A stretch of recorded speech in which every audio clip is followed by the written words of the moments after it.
Chapter 488. Shui Wuxiang's trick was very simple, but to see through it, one didn't rely on strength but attentiveness. Ying Bailu saw through Shui Wuxiang's trick faster than Chu Xiu and the others, because his heart was on Yan Fian. Shui Wuxiang's imitation ability was very strong. From the moment everyone entered this large tomb, Shui Wuxiang had been secretly observing, imitating those people's actions, words, and details. But in such a short time, Shui Wuxiang had to control so many doppelgangers, so his imitation was definitely not perfect. Shi Jiuling's accusation that Shui Wuxiang was suppressed to the point of becoming stupid was really an unjust accusation. So some inconsistencies in the details were quickly discovered by Ying Bailu, and Ying Bailu was very ruthless. He didn't even give Shui Wuxiang a chance to speak, and directly blew him up. To him, Yan Fian was someone he adored, a fairy in his heart, and he wouldn't allow anyone to blaspheme her. This thing actually dared to pretend to be Yan Fian to trick him, it was simply courting death. But at this time, Ying Bailu didn't choose to smash the wall like Chu Xiu and Lu Fengxian. He felt that something was wrong with that pool, so he went back to study it, wanting to see which direction Yan Fian went. Ying Bailu noticed something was wrong, but Yan Fian didn't. Other than Ying Bailu, there were only other female disciples of the Yu Palace following Yan Fian. It was very easy for Shui Wuxiang to imitate Ying Bailu. Although Ying Bailu loved Yan Fian, he wasn't a talkative person, so Shui Wuxiang only needed to imitate Ying Bailu, constantly looking at Yan Fian with a deep gaze, and that was enough. As for the other female disciples, it was even easier to imitate. Yan Fian's prestige among the female disciples of the Yu Palace was quite high, and the others all followed her lead. Naturally, whatever she said the others would do, so it wasn't troublesome. So Yan Fian followed the tunnel, and under Shui Wuxiang's camouflage, she was directly led to the secret room where Shi Jiuling was. The moment she stepped into the secret room, Yan Fian immediately felt that something was wrong. She was just about to say something when the dozen or so Yu Palace female disciples behind her and Ying Bailu all transformed into Shui Wuxiang's appearance. The dozen or so doppelgangers attacked Yan Fian from behind. Shui Wuxiang's doppelgangers were actually very weak. The Yu maiden sword in Yan Fian's hands emitted a piercingly cold light, and as the sword light spat out, those doppelgangers were all chopped into pieces. But at this moment, the blood coffin opened, and Shi Jiuling's withered hands danced. Boundless lines of blood enveloped him, and he rushed towards Yan Fian. Those blood threads were extremely tough. Even with Yan Fian's power, he was actually unable to shatter them. Although Shi Jiuling was just a dried-up corpse, his movements were stiff and slow. His entire body seemed to be indestructible, forcefully resisting Yan Fian's Yu maiden sword as if it was nothing. After exchanging over 10 moves, Yan Fian had already fallen into a dangerous situation. And in the passageway not far from the secret room, Lu Fengxian was currently swinging his halberd and smashing it wildly in a certain direction. But suddenly Lu Fengxian's ears twitched. There seemed to be the sound of metal clashing coming from a certain direction. In this large tomb, a martial artist's perception was indeed suppressed, but their six senses were still there. There was no problem with Lu Fengxian's hearing. After hesitating for a moment, Lu Fengxian directly changed direction and smashed in the direction of the sound. In this large tomb, other than Xiao Liandong, Lu Fengxian did not have any enemies. So no matter who was fighting in front, Lu Fengxian was prepared to save them. But if the person in front was really Xiao Liandong, Lu Fengxian did not mind making a sneak attack. Although Lu Fengxian was a kind and generous person, he was not the kind of person who repaid evil with good. Xiao Liandong had instructed his disciple to threaten Feng Buping. At that time he hated Lu Fengxian to the core. If it was not for Chu Xiu's forceful intervention, he did not know how the matter would have been resolved. When Lu Fengxian smashed open the wall, he saw the scene of Shi Jiuling forcing Yan Fian to the extreme. Lu Fengxian did not have any enmity with the Yu Maiden Palace. Although Chu Xiu had some friction with the Yu Maiden Palace, in Lu Fengxian's opinion, it was better to squash enmity than keep it alive. Since the person in front of him was not Xiao Liandong, then Lu Fengxian did not think too much and directly made a move to save him. The halberd in his hand burst out with a dazzling crimson light. The halberd slashed down like a crimson moon in the sky, with astonishing power. With a loud bang, although Lu Fengxian's halberd failed to defeat Shi Jiuling, it left a thick white mark on his body. It even directly blasted Shi Jiuling away, causing him to smash into the wall. The force was so great that the entire wall almost collapsed. At this time, Shi Jiuling did not have time to curse before he saw Lu Fengxian's appearance. He could not help but exclaim, "Lord Wenho!" But as soon as his voice came out, Shi Jiuling knew that something was wrong. The person in front of him was not Lord Wenho, but the young man that Shui Wuxiang said was 80% similar to Lord Wenho when he was young. Shi Jiuling was just about to say something, but Lu Fengxian had already brandished his halberd and rushed over. His power was boundless and unparalleled. Shi Jiuling's blood net could stop Yan Fian, but under Lu Fengxian's halberd, it shattered inch by inch. Shi Jiuling was like a ball, and although Lu Fengxian's halberd couldn't cut him into pieces, he was sent flying again and again. In the end, even Shi Jiuling could not bear it. If he continued, his bones would be blown apart. Shui Wuxiang, thou still want to continue watching? Shi Jiuling shouted angrily. At this time, a stream of black water suddenly emerged in the secret room, and Shui Wuxiang's body emerged from it. He said helplessly, "My avatar is not here, what's the use of making a move? Forget it, if I can't block it then retreat first." As his voice fell, the black water that Shui Wuxiang had transformed into directly enveloped Shi Jiuling and his blood coffin. The black water actually strangely sank the two into the ground. Shi Jiuling was still in a suppressed state, and could only move freely around the blood coffin. Without the blood coffin he would completely become a corpse. Lu Fengxian still wanted to make a move, but he discovered that those two fellows had completely disappeared. Only then did Lu Fengxian stop and ask Yan Fian, "Miss Yan, are you alright?" Yan Fian shook her head and said, "I'm fine, many thanks to young Master Lu for saving me." Looking at Lu Fengxian, Yan Fian also sighed in her heart. Her feeling was right, she was indeed inferior to Lu Fengxian. Even though her ranking on the Longhu leaderboard was higher than LV Fengxian's, part of the reason why she was on the leaderboard was because of her fame. In terms of actual combat strength she was much weaker than LV Fengxian. Throwing away those useless emotions, Yan Fian asked Lu Fengxian, "Young Master Lu, do you know what these two things are?" Lu Fengxian shook her head and said, "I don't know either, but I previously killed a clone of the black water that had condensed into a human form." From what he said, what is suppressed in this large tomb should be the ancient demon god Lu Wenho. Then they should be Lu Wenho's subordinates in the past. As for why they haven't died after 10,000 years, and even survived from the ancient great calamity until now, I don't know. However, this place is very dangerous. From the moment we entered here, I'm afraid that we have already been targeted. These people even want to use our bodies to resurrect Lu Wenho. I don't know what kind of evil plan they have. I have also been separated from Brother Chu and the others. Looking at you now, Miss Yan, it should be the same, right? Yan Fian nodded, and her expression was somewhat ugly as she said, "I have also been separated from the other junior sisters." Although she was safe now, the fate of the other female disciples of the Yu Palace was unknown. This also made Yan Fian somewhat worried. It should be known that the Yu Palace did not have many disciples to begin with. If more than 10 of them died here, it would definitely be a huge blow to the Yu Palace. Lu Fengxian comforted her, "There will always be a way. Miss Yan, you don't have to be so worried. Maybe they discovered something was wrong in advance?" Yan Fian nodded. It was useless to worry now. However, fortunately she had met Lu Fengxian, so at this moment she just happened to follow Lu Fengxian in a direction. It was still Lu Fengxian who led the way. Meanwhile, on Chu Xiu's side, he had continuously demolished dozens of walls.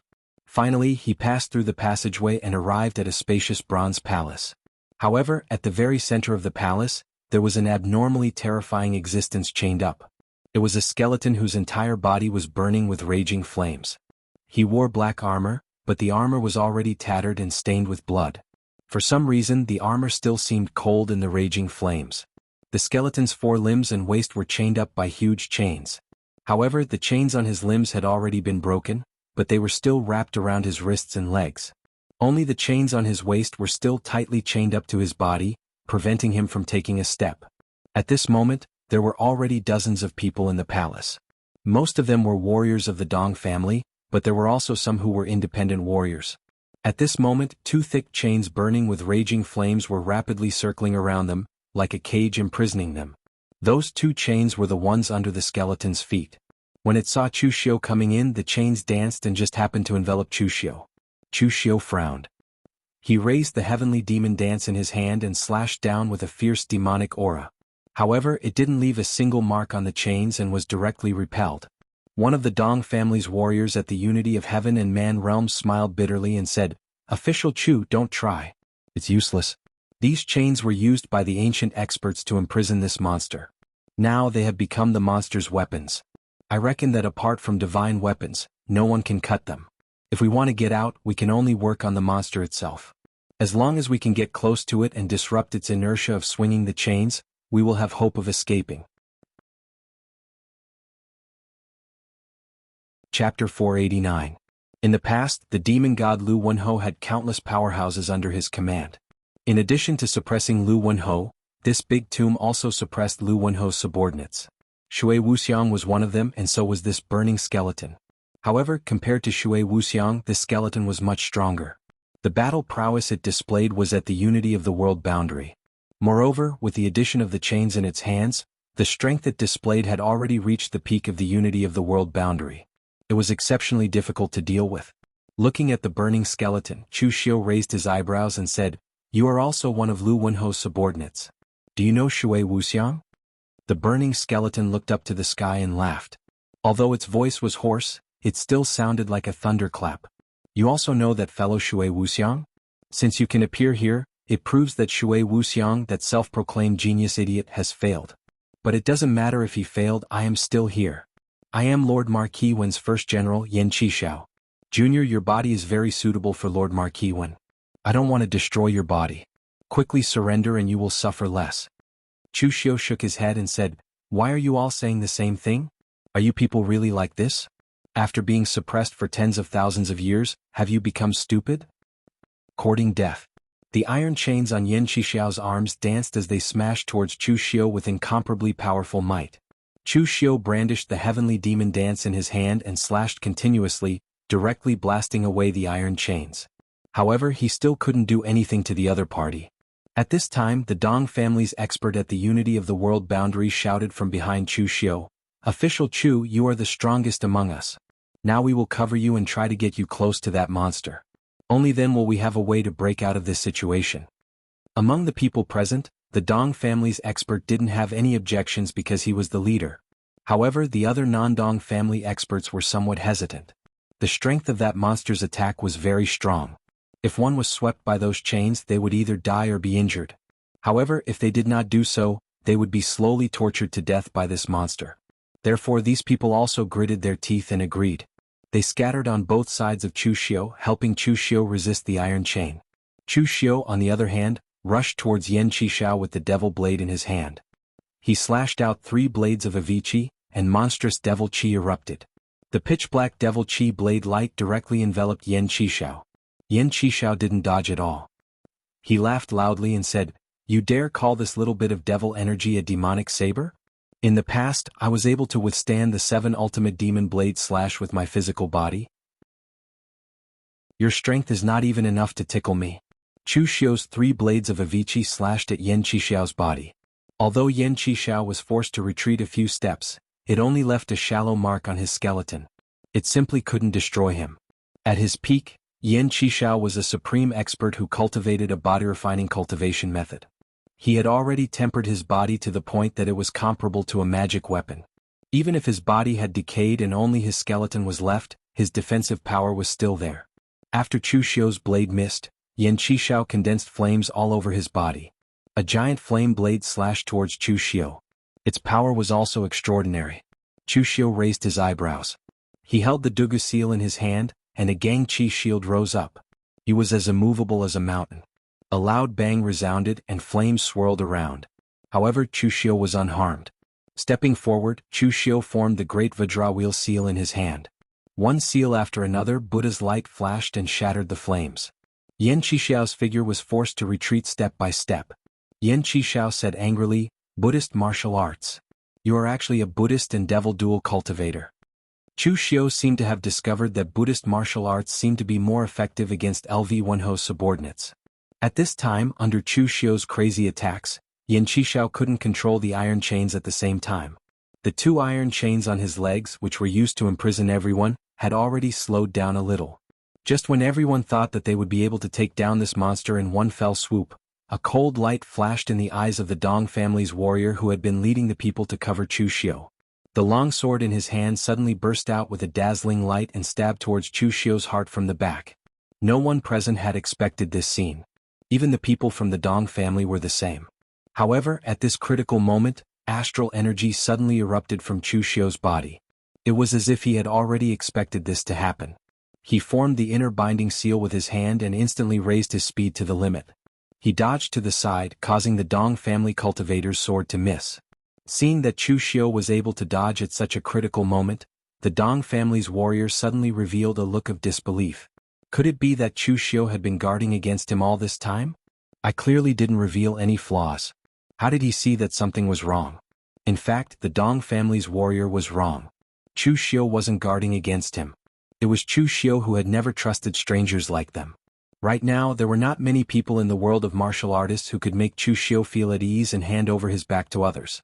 When he worked together with strangers to fight against enemies, Chu Xiu would instinctively save some of his energy to defend against them. Doing so might be a little paranoid and he wouldn't be able to display his strength to the fullest in battle. However, it was also the safest, just like what was happening now. Following the sneak attack of the Dong family's warrior, Chu Xiu's attack was also interrupted. This finally allowed Yan Qishao to breathe a sigh of relief. He stood to the side and sneered as he watched the show. Chu Xiu calmly looked at the Dong family's warrior and said indifferently, "Tell me, who are you? I don't have any enmity with your Dong family." Chu Xiu could see that the Dong family's warrior before him was definitely not Shui Wuxiang in disguise. He was also using the Dong family's cultivation technique. The Dong family's warrior sneered and said, "You don't have any enmity with the Dong family, but you have enmity with me. My name is Dong Xiangping. Do you remember who I am?" Chu Xiu frowned and said, "Dong Xiangyi of the River East's 5 heroes?" Dong Xiangping gnashed his teeth and said, "That's him. Dong Xiangyi is my younger brother. However, compared to me who is already old and has no ambition, my younger brother is still young." He also wanted to fight for the position of the family head, but he failed and left in a huff. The others in the Dong family don't care about this failure. Only I, his older brother, know that he has always been in Eastern Qi safe and sound. He even became one of the River East's 5 heroes and has a good reputation in the Eastern Qi martial world. Originally, I wanted to find an opportunity to bring him back when he was older and more open-minded. However, I didn't expect that my younger brother would actually die in your hands. Chu Xiu rubbed his head.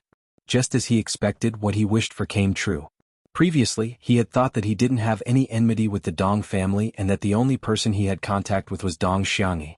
However, Dong Xiangyi had already left the Dong family and didn't die directly in his hands. So, no one should have come to make trouble for him. Now it seemed that good things never came true. There's one thing you have to be clear about.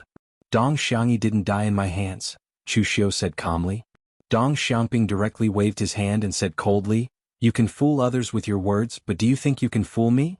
It was you, Chu Xiu, who used despicable means to provoke internal strife among the River East's 5 heroes and made them kill each other.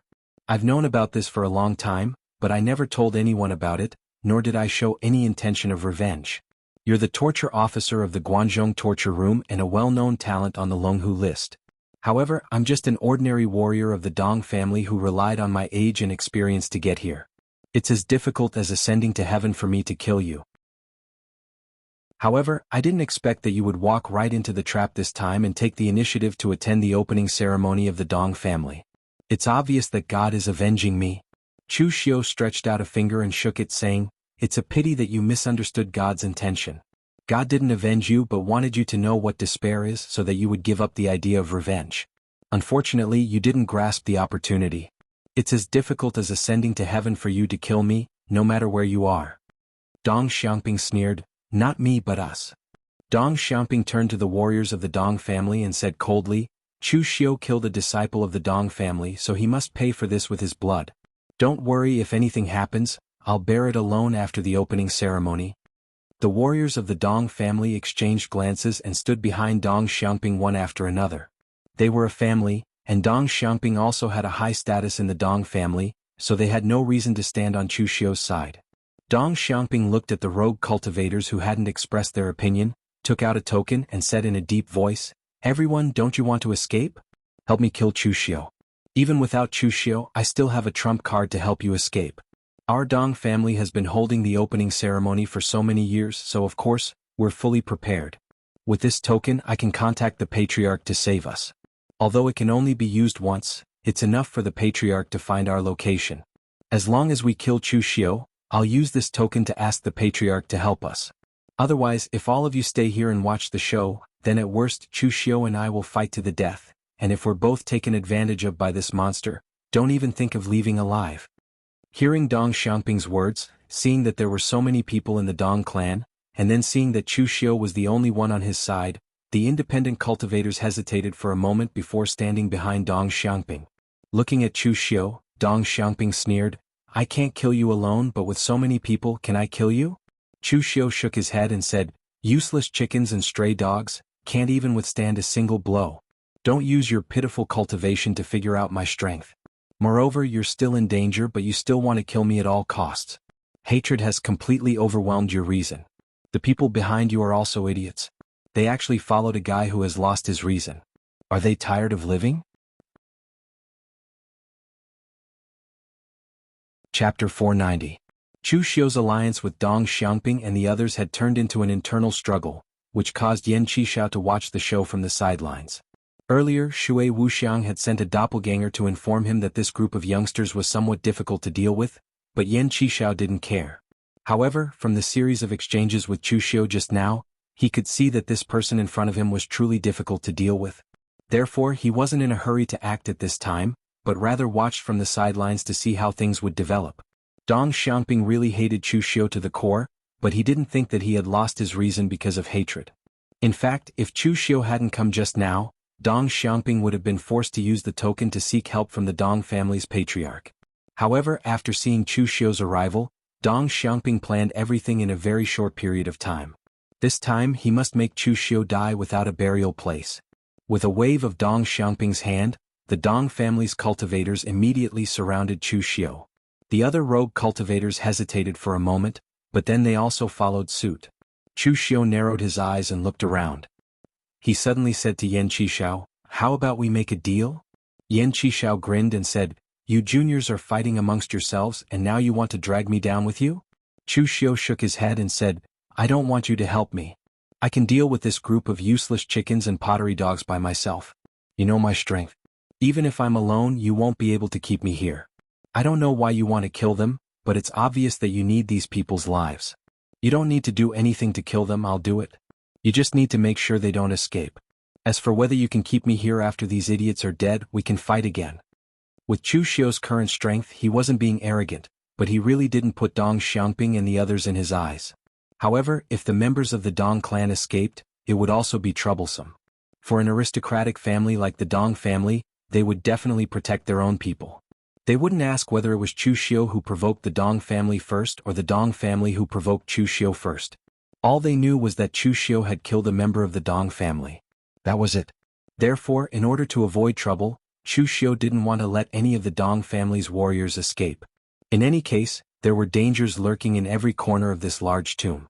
He could just push all the blame onto Yan Qishao. The eyes of Yan Qishao's skull shone brightly.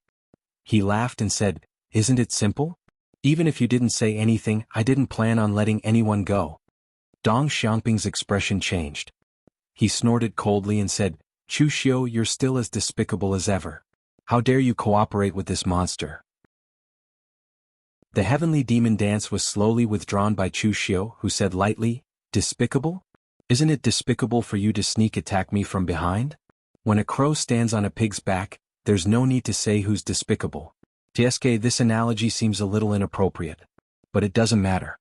You can't avenge your brother. But I can send you to him." As soon as his voice fell, Chu Xiu's figure rushed towards Dong Xiangping at high speed. The heavenly demon dance in his hand blossomed with a sharp demon chi saber light. As Chu Xiu's saber slashed down, the incomparably violent demon chi directly surged out as if the gates of hell had opened. "Let's attack together," Dong Xiangping shouted in a stern voice. He and the dozens of Dong family's martial artists behind him attacked together. Astral chis of the same origin condensed together. Their might was incomparably powerful, and directly converged into a huge astral chi's longsword. Then, with a powerful chi movement, it met Chu Xiu's blade. With a loud bang, the gang chi's longsword shattered, but Chu Xiu's saber that was surging with demon chi was also shattered. Dong Xiangping's eyes immediately lit up. He knew that even if Chu Xiu was in the top 5 of the Longhu leaderboard, no matter how strong his combat power was, he was still not a martial Dao master. He would still be at a disadvantage if he fought one against many. However, when the demon chi dissipated, what greeted him was an extremely dazzling Buddhist light. With the fearless seal in his hand, Chu Xiu's body was surrounded by dazzling Buddhist light, and his dharma was solemn. Behind him, a Vairocana phantom merged with Chu Xiu's figure. When his palm fell, Buddhist light shone brightly, illuminating the world. Sun-switching technique. In fact, speaking of which, Chu Xiu still lied to Master Tam Yuan. He had promised Master Tam Yuan that he wouldn't use the sun-switching technique to kill people, but since it was a martial art, how could it not kill people? Under the effect of the sun-switching technique, Chu Xiu's palm directly blasted dozens of Dong family's warriors back a step. Some of the weaker ones even vomited blood and were injured on the spot. Dong Xiangping's formation just now was instantly smashed by Chu Xiu. His eyes were filled with horror. Only at this moment did he understand how terrifying the young elites on the Longhu leaderboard were. Chu Xiu's strength did not lie in one aspect, but in the fact that Chu Xiu could be so strong that he could make you despair even though you were obviously in the same realm as him. The sun-switching technique had the power to steal the fortune of heaven and earth and change the sun. However, that state seemed to be burning. Chu Xiu still couldn't completely control it, so he only struck out with his palm and didn't continue using the sun-switching technique.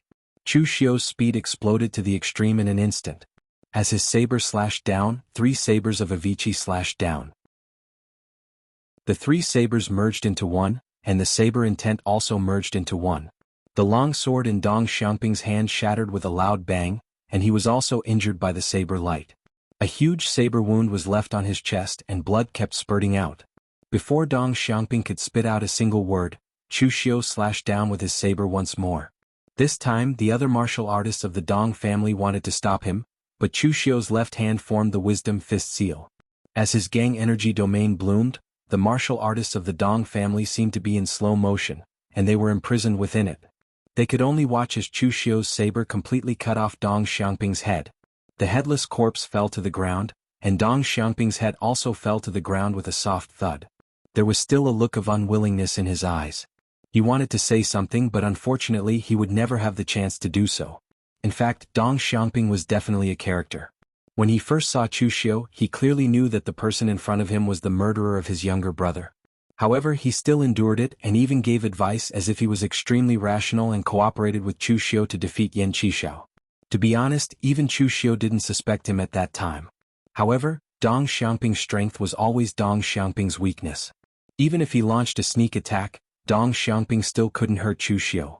At this time, Chu Xiu also turned his gaze to the other martial artists of the Dong family, and the hearts of those martial artists immediately turned cold.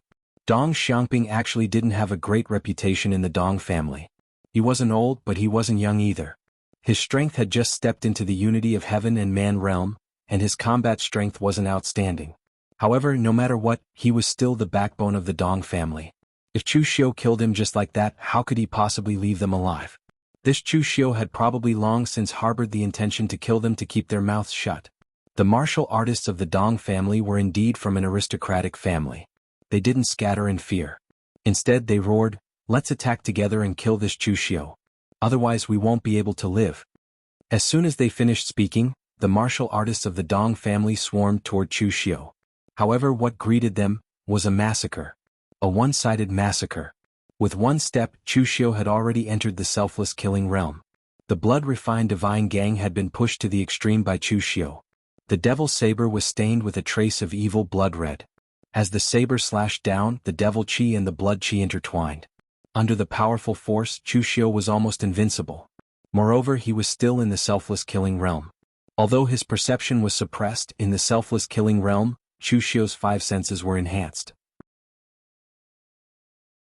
In a group battle he was almost invincible. Chu Xiu's figure was like a blood-red storm. Wherever he passed, countless broken limbs and remains were set off. Yan Qishao, who was in the rear, didn't intervene. At this time, the 2 holes on his skull were burning with blue flames, jumping rhythmically as if he was sizing up Chu Xiu. To be honest, even he was a little surprised by Chu Xiu's murderous nature. The strength of this young man's murderous nature wasn't inferior to theirs. In ancient times, LV1Ho was unhindered in the world. He wasn't righteous but he wasn't pure devil either. It was more appropriate to call him evil. In short, these people had followed LV1Ho for a long time and had offended many people. Some were righteous and some were demonic. There was even a time when the imperial court of the human world joined forces to kill them. During that time they couldn't remember how many people they had killed. It was at that time that LV1Ho's name as the devil god spread all over the world. But now Chu Xiu's state was very similar to theirs at that time. His murderous nature had already penetrated deep into his bones. In Chu Xiu's eyes, Yan Qishao could only see indifference. He wasn't fierce, but this was the most terrifying thing. In Chu Xiu's eyes there was no good or evil, right or wrong. There were only people he could kill and people he couldn't kill. He indifferently harvested people's lives without any emotional fluctuations. This state was even more terrifying than some devils who killed for fun. Even if some devils killed for fun, they at least knew that they were killing people. But what about Chu Xiu? For the current him, killing was just a tool, a means. At this time, without Dong Xiangping leading the way, the Dong family's warriors couldn't withstand a single blow. In less than a quarter of an hour they were all killed by Chu Xiu. There wasn't even a complete corpse in the entire field. It was extremely terrifying. At this time the other rogue cultivators were already extremely frightened. They wanted to escape, but Yan Qixiao's two huge, blazing iron chains were spinning rapidly around the periphery. With their strength, it was impossible for them to break out of the encirclement. When they saw Chu Xiu's blood-red eyes looking at them, the independent martialists completely broke down. Those warriors couldn't help but beg, "Official Chu, let us go. We were forced to attack you. We swear that we will never tell anyone about what happened today." Chu Xiu glanced at those people and put away the long blade in his hand. Just when those people heaved a sigh of relief, Chu Xiu blasted out a punch. Sky extinguishing, earth extinguishing, oblivion killing fist. Chapter 491. Secrets were hard to guarantee.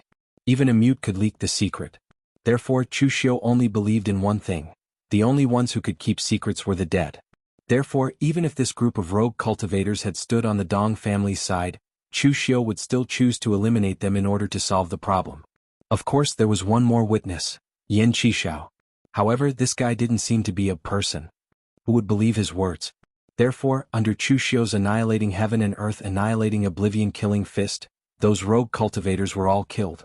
In less than a quarter of an hour the entire hall was filled with corpses and flesh. Chu Xiu calmly exited the oblivion killing technique without expending much energy. Yan Qishao took a deep look at Chu Xiu. Of course, the two blazing holes on his skull didn't reveal any of his thoughts. If it was in ancient times, Lord Wenhou would have been very interested in Chu Xiu based on his personality. Perhaps there would have been one more of the four generals under Lord Wenhou's command. Looking at Yan Qishao, Chu Xiu said indifferently, "All right, now it's our turn.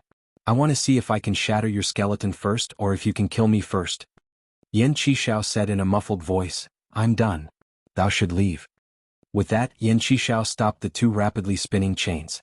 Chu Xiu raised his eyebrows and said, "You're done?"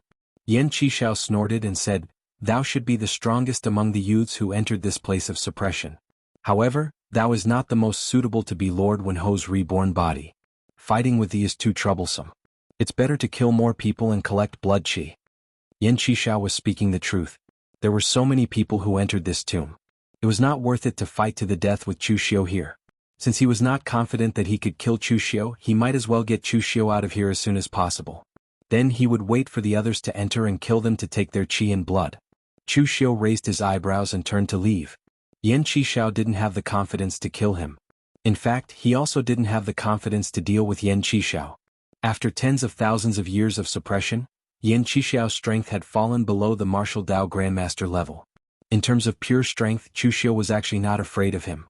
However, the other party had refined his skeleton to the point where it was comparable to a divine weapon. Even if Chu Xiu were to make a move, it would be extremely difficult for him to injure him. He could only suppress him with a Buddhist cultivation technique. Rather than wasting time with this guy here, Chu Xiu might as well find Marquis Lu's inheritance as soon as possible. Half an hour after Chu Xiu left, black water gushed out from within the great hall, and Shui Wuxiang's silhouette appeared. Looking at the corpses strewn all over the ground, Shui Wuxiang said in astonishment, "Very efficient." Yan Qishao shook his head and said, "I didn't do it." As he spoke, Yan Qishao told Shui Wuxiang everything that had happened. Shui Wuxiang raised his eyebrows and said, "That kid again? Among the young people who came in, that guy can be said to be the most difficult to deal with. Why didn't you kill him along the way? If you let him affect Sir Wenhou's resurrection plan, wouldn't it be terrible?" Yan Qishao snorted coldly and said, "I want to kill him, but don't you see what state I am in now? My physical body has already been destroyed. How do you want me to kill him? It's better to save some energy to kill others and collect some blood." Shui Wuxiang shook his head and said, "Okay, let's put this matter aside for the time being. The 3 real pellet state martial artists are about to enter the burial place of Sir Wenho. I will first cooperate with Xian Juyo to lay out a plan to kill the 3 martial Dao grandmasters. Only in the burial place of Sir Wenho can Xian Juyo borrow a trace of the aura left by Sir Wenho on Wushuang to kill the enemy. After refining their blood and qi, I estimate that the blood and qi needed to resurrect Sir Wenho can be gathered. Wait, bring these corpses to Shi Juling first." Yan Qishao pointed to the broken corpses on the ground. Shui Wuxiang frowned and said, "Why are they in such a mess?" Yan Qishao snorted and said, "It's not me who killed them. It's that kid who is too ruthless. Anyway, they are all condensing blood and qi. What's the difference between corpses and pieces of corpses?" Shui Wuxiang muttered discontentedly, but he still turned into black water and wrapped all the corpses in it, disappearing. At this time, in a palace in the center of the big tomb, Dong Qikuan and the other 3 martial Dao grandmasters and dozens of other martial artists were all in it, but the atmosphere was extremely depressing. The entire hall's layout was extremely simple and crude. It was made entirely out of bronze and the ground was covered in dense runes. There was not the slightest decoration in the main hall, but the most central area of the main hall was suppressing a bronze coffin. The coffin's top was nailed with 36 long swords, as if to prevent the thing inside from coming out. But even so, there were wisps of black fog constantly coming out of the bronze coffin. The cold aura was extremely terrifying. After all, Dong Qikuan and the others were martial Dao grandmasters. Their knowledge was far beyond that of ordinary martial artists. The 3 of them had already recognized that the 36 long swords were the treasure of the true martial sect, the true martial evil vanquishing sword. The true martial evil vanquishing sword was an existence between a precious weapon and a divine weapon. Its material and power were still precious weapons, but the true martial evil vanquishing sword had to be refined with the blood and qi of a true martial sect's martial Dao grandmaster. It was comparable to the power of a divine weapon when killing demons. Using blood and qi to refine a precious weapon was a kind of irreversible damage to a martial artist. So even in the current true martial sect, not many people were willing to refine the true martial evil vanquishing sword. However, there were 36 true martial evil vanquishing swords nailed on the coffin. One could imagine what kind of ferocious person was being suppressed in it. Apart from the bronze coffin, there was also a huge halberd hanging in the hall. The halberd looked extremely ferocious. The body of the halberd was pitch black and there was a ferocious glass dragon carved on it. Although the crescent blade was silvery white, the edge of the blade was scarlet as if it was dyed with fresh blood. The entire halberd exuded an extremely ferocious aura. It looked extremely terrifying. It even gave people the feeling that it was not a weapon but a ferocious beast. At that moment, the halberd was suspended in mid-air. However, it was not suspended by a rope but a string of Buddha beads. The Buddha beads were engraved with Sanskrit and emitted a wisp of Buddha's light that suppressed the ferocious aura of the halberd. However, even so, it was still very forceful. There were a total of 108 Buddha beads. However, 10 of them were damaged and the Sanskrit runes on them were extremely dim. There was no need to guess such an obvious hint. Dong Qikuan and the others almost instantly guessed who was being suppressed in this big tomb. It turned out to be the demon god LV1Ho who had dominated the world in ancient times. This discovery made Dong Qikuan tremble uncontrollably. This was because he was excited. LV1Ho was a legendary existence. Although Dong Qikuan and the others did not know what was in this place, it was obvious that even an item carried by LV1Ho could be a treasure. Not to mention the 36 true martial evil vanquishing swords that suppressed LV1Ho's bronze coffin. Although the power within them had been reduced by more than half, there was still an extremely strong power left. There was also the Buddha beads that imprisoned halberd. Although they were also damaged, any one of them could be regarded as a treasure. Moreover, the most precious item was halberd. It was the demon god LV1Ho's personal weapon, Wushuang. It was an existence at the level of a divine weapon. It could definitely be regarded as a treasure among treasures. Dong Qikuan and the others looked at each other, and a hint of confusion appeared in their eyes. The rule of the opening mountain ceremony was that outsiders could take anything they could, and the things that couldn't be taken away would be left for the Dong clan. In the past, when the Dong clan held the opening mountain ceremony, they would randomly choose a direction to mine. Most of the things they found were mineral resources, and there were only a few relics. Even if there were some relics, the things that outsiders could take away were limited. The majority of the things still belonged to the Dong clan. Therefore the Dong clan did not feel the pinch. But what about this time? This was the place where the demon god LV1Ho was suppressed. Any one of them could be treasures. Moreover, the Dong clan was reluctant to part with any of them. It was the same for the other two people. Although this was the opening mountain ceremony of the Dong clan, they had also come to help. Moreover, there were two of them while there was only one person from the Dong clan. Shouldn't they take more things? Dong Chikuan took a deep breath and said in a deep voice, Xiao Liandong, Su Tingyi, you and I are old acquaintances who have been friends for several years. Now that the treasures are in front of us, I don't want to fall out with them.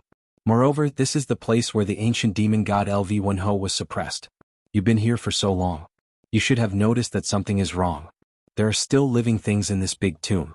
Although they didn't attack us, the other martial artists of the younger generation have suffered a lot. No one knows when the crisis will befall us. Instead of killing each other in front of the treasures, why don't we join forces for the time being and divide the things here equally? Then we can discuss other things. What do you think? Qiao Liandong and Su Tingyi were both veteran martial Dao grandmasters. They had rich experience in the Jianghu.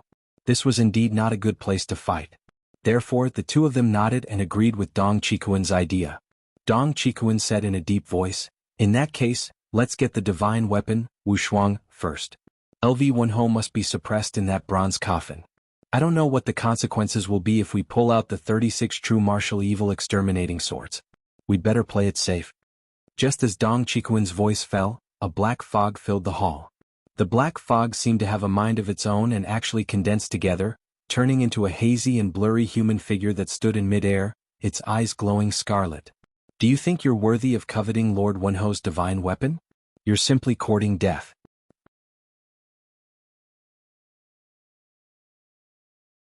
Chapter 492. The aura of the human figure formed by the black mist was not very powerful. Perhaps he was extremely powerful when he was alive, but to Dong Chikuan and the other two martial Dao masters, he was nothing to be afraid of. Dong Chikuan frowned. What kind of monster are you? Monster? The human figure formed by the black mist let out a strange laugh. The laughter was hoarse and ear-piercing. I'm Xian Jiuyo, one of the 4 generals under Lord Wenho's command. I could easily crush ants like you when I was at my peak. Dong Chikuan said indifferently, it's a pity that you're not at your peak now. You're just an evil monster without a body. How dare you act so presumptuously? Dong Chikuan and the other two were martial Dao masters who had experienced great storms.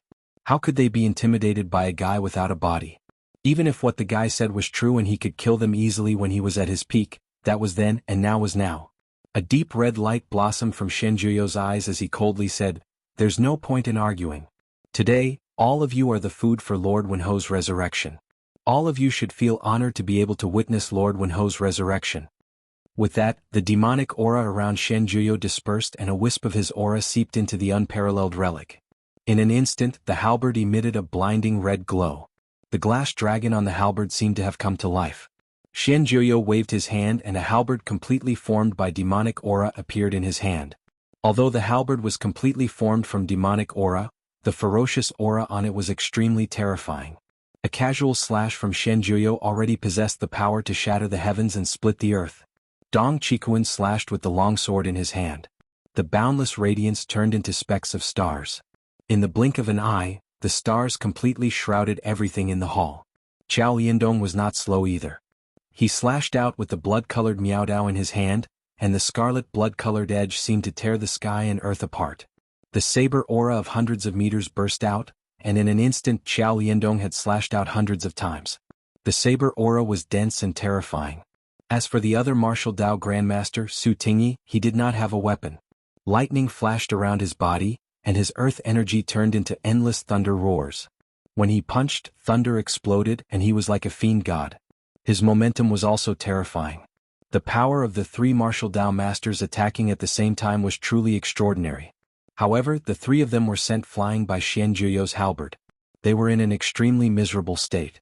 Dong Chikuan gritted his teeth and said, no. This halberd is definitely not this strong. This demon is borrowing the aura imprint left by Marquis LV1Ho on halberd. No one knew what level of existence Marquis LV1Ho's unparalleled divine weapon was. However, according to everyone's speculation, Marquis LV1Ho's halberd should be a peak 9th transformation divine weapon, but it had not reached the level of a peerless divine weapon. The reason was very simple. If this halberd was really a peerless divine weapon, even a string of Buddha beads would not be able to suppress it. However, even if it was a ninth transformation divine weapon, it was impossible to suppress them to such an extent by just borrowing some of its aura. However, now that things had come to this, no matter what Xianjuyo was holding, they were no longer as confident as before. Even though they were fighting 3 against 1, they were still forced to retreat. They could not fight back at all. At this moment, Dong Qikuan suddenly looked at the Dong family's disciples and shouted, "Find a way to get the Buddha beads on halberd and the true martial evil vanquishing sword on the bronze coffin." As soon as they heard that, the Dong family's cultivators immediately reacted and rushed forward. The other rogue cultivators were stunned for a moment before they also reacted and rushed forward.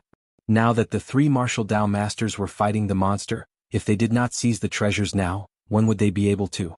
However, Qiao Liandong and Su Tingyi, who were fighting, glared at Dong Qikuan fiercely.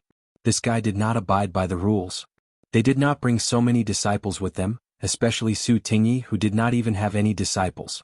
The Dong family's cultivators retreated in time after obtaining the treasures. It did not matter even if they destroyed the seal. In any case, they would get the treasures first, and then the Dong family would have a lot of time to deal with these things. In any case, the place of suppression was here and it could not fly away. However, Qiao Liandong and Su Tingyi were different. They only had one chance to enter here. If they wanted to enter again, they would probably have to force their way in. Dong Qikuan said indifferently, "Don't misunderstand, the two of you. This is also a way to defeat the enemy. Don't they want to resurrect Marquis LV1Ho? If my Dong family's disciples destroy the corpse in the bronze coffin in advance, won't the problem be solved?" Qiao Liandong and Su Tingyi cursed inwardly. Only an idiot would believe Dong Qikuan's words. If Marquis LV1Ho's corpse could be destroyed so easily, would there still be this big tomb? It was not like they had never heard of Marquis LV1Ho's legend. But now, Xianjuyo's side was really anxious, not because they had touched Marquis LV1Ho's coffin, but because they had touched halberd. Marquis LV1Ho's coffin was not easy to touch, but although halberd's wushuang was suppressed by the Buddha beads, it was also because of the Buddha beads that a wisp of Marquis LV1Ho's aura did not dissipate, allowing Xianjuyo to borrow it. Once the Buddha beads were gone, although halberd's ferocious might would be completely released, Marquis LV1Ho's aura would also dissipate. At that time, the wushuang would become a masterless divine weapon, and besides Marquis LV1Ho, no one would be able to use it. And at this time, black water appeared on the ground, and a blood coffin also emerged. Shi Jiuling climbed out of the blood coffin, and Shui Wuxiang's figure also condensed. Seeing this, Xianjuyo couldn't help cursing, "What took you so long?" Shi Jiuling let out a strange laugh. "Don't be in such a hurry, I still need to refine enough blood and qi for Lord Wenho to use. Otherwise, these 3 old fellows won't be enough." 3 of the 4 generals under Wenho had already arrived. Apart from Yen Qishao, who was imprisoned in the hall and couldn't move, the other 3 had already gathered. Even if Shi Jiuling and Shui Wuxiang only had 2 people left, they could still fight against dozens of Dong family's cultivators as well as some rogue cultivators. Just as the situation was in a deadlock for a moment, several loud noises suddenly came from the hall. This was the scene that Chu Xiu saw when he smashed the wall. And when he saw Chu Xiu, Shui Wuxiang's face instantly changed. How did this kid come so fast? He had seen Chu Xiu's strength before and even he couldn't see through it. And at this time the other side of the wall was also smashed, and Lu Fengxian and Yan Fian's figures also appeared. Seeing these 2 people, Shui Wuxiang immediately felt a headache. The development of the situation had somewhat exceeded his expectations. Chu Xiu and the others had come too fast. Originally, Shui Wuxiang and the others were prepared to deal with Dong Qikuan and the other 2, and after accumulating enough blood and qi, kill Chu Xiu and the others, and then choose a suitable body to be Lord Wenho's resurrection vessel. In the end, they didn't expect that they would come together. When Chu Xiu saw Lu Fengxian and Yan Fian together, he was also slightly surprised. How did these 2 people come together? Lu Fengxian walked over and said, "I just happened to see Miss Yan being besieged by the monsters in the blood coffin, so I took action to save her." Yan Fian nodded towards Chu Xiu. Her attitude was somewhat cold. After all, Chu Xiu had a conflict with the Yu Palace. Although the grudges were already settled, Yan Fian definitely wouldn't be too warm towards Chu Xiu. Lu Fengxian looked at the people who were fighting intensely and asked in puzzlement, "What's going on?" Chu Xiu narrowed his eyes and said, "On one side they want to snatch the treasure and on the other they want to kill people for blood and qi. It's that simple. But now it's time for us to make a move. Brother Lu, do you see that halberd? That's the 9 Revolutions divine weapon, Peerless, of the past Marquis Lu Wenho. I'll protect you and snatch Peerless. This divine weapon is destined to be prepared for you. At this time, Yan Fian also saw the powerful aura of the divine weapon Peerless. She couldn't help but ask Chu Xiu, this is the 9 Revolutions divine weapon that belonged to the demonic god Marquis Lu Wenho. You're so willing to give it away? It wasn't that Yan Fian thought too darkly of people, but she felt that Chu Xiu was a little too generous. That was a legendary 9 Revolutions divine weapon. It was definitely in existence on the level of a treasure. For it, even blood brothers could kill each other, let alone Chu Xiu and Lu Fengxian. Chu Xiu said indifferently, so what if it's a 9 Revolutions divine weapon? I use a saber, not halberd. My martial path is already fixed. If I were to switch to the martial path for a weapon, wouldn't that be neglecting the essentials? And I believe that if it wasn't halberd but a saber that appeared here this time, Brother Lu would also give it to me. Yan Fian frowned, still feeling that something was wrong. She didn't have much contact with Chu Xiu, but her intuition told her that Chu Xiu wasn't such a noble person. In reality, Yan Fian's guess wasn't wrong. Chu Xiu was indeed not generous to this extent. However, the most suitable person for Lu Wenho's inheritance was Lu Fengxian. This unparalleled halberd was also prepared for Lu Fengxian. Even if Chu Xiu forcefully snatched it, he wouldn't be able to use it to its greatest effect. On the contrary, he gave the unparalleled halberd to Lu Fengxian. With the relationship between the two of them, as long as Chu Xiu asked for Lu Fengxian's help, Lu Fengxian definitely wouldn't refuse. There was no need to say which was more worthwhile, an effective dead object or a powerful friend who was willing to go through fire and water for you. Chu Xiu was not Nye Donglu in the original plot. He would lose a friend who was destined to become a powerhouse in the future for the sake of an illusory reputation. Chu Xiu would not do something like throwing away a watermelon while picking up sesame seeds. Lu Fengxian also knew Chu Xiu's personality, so he didn't stand on ceremony with Chu Xiu. He just cupped his hands and said, "Thank you, Brother Chu. When we get out, I'll treat you to a drink." A 9 Revolutions divine weapon was certainly not as simple as a drink. However, if Chu Xiu needed him in the future, even if there wasn't even a drink, Lu Fengxian would still come to help.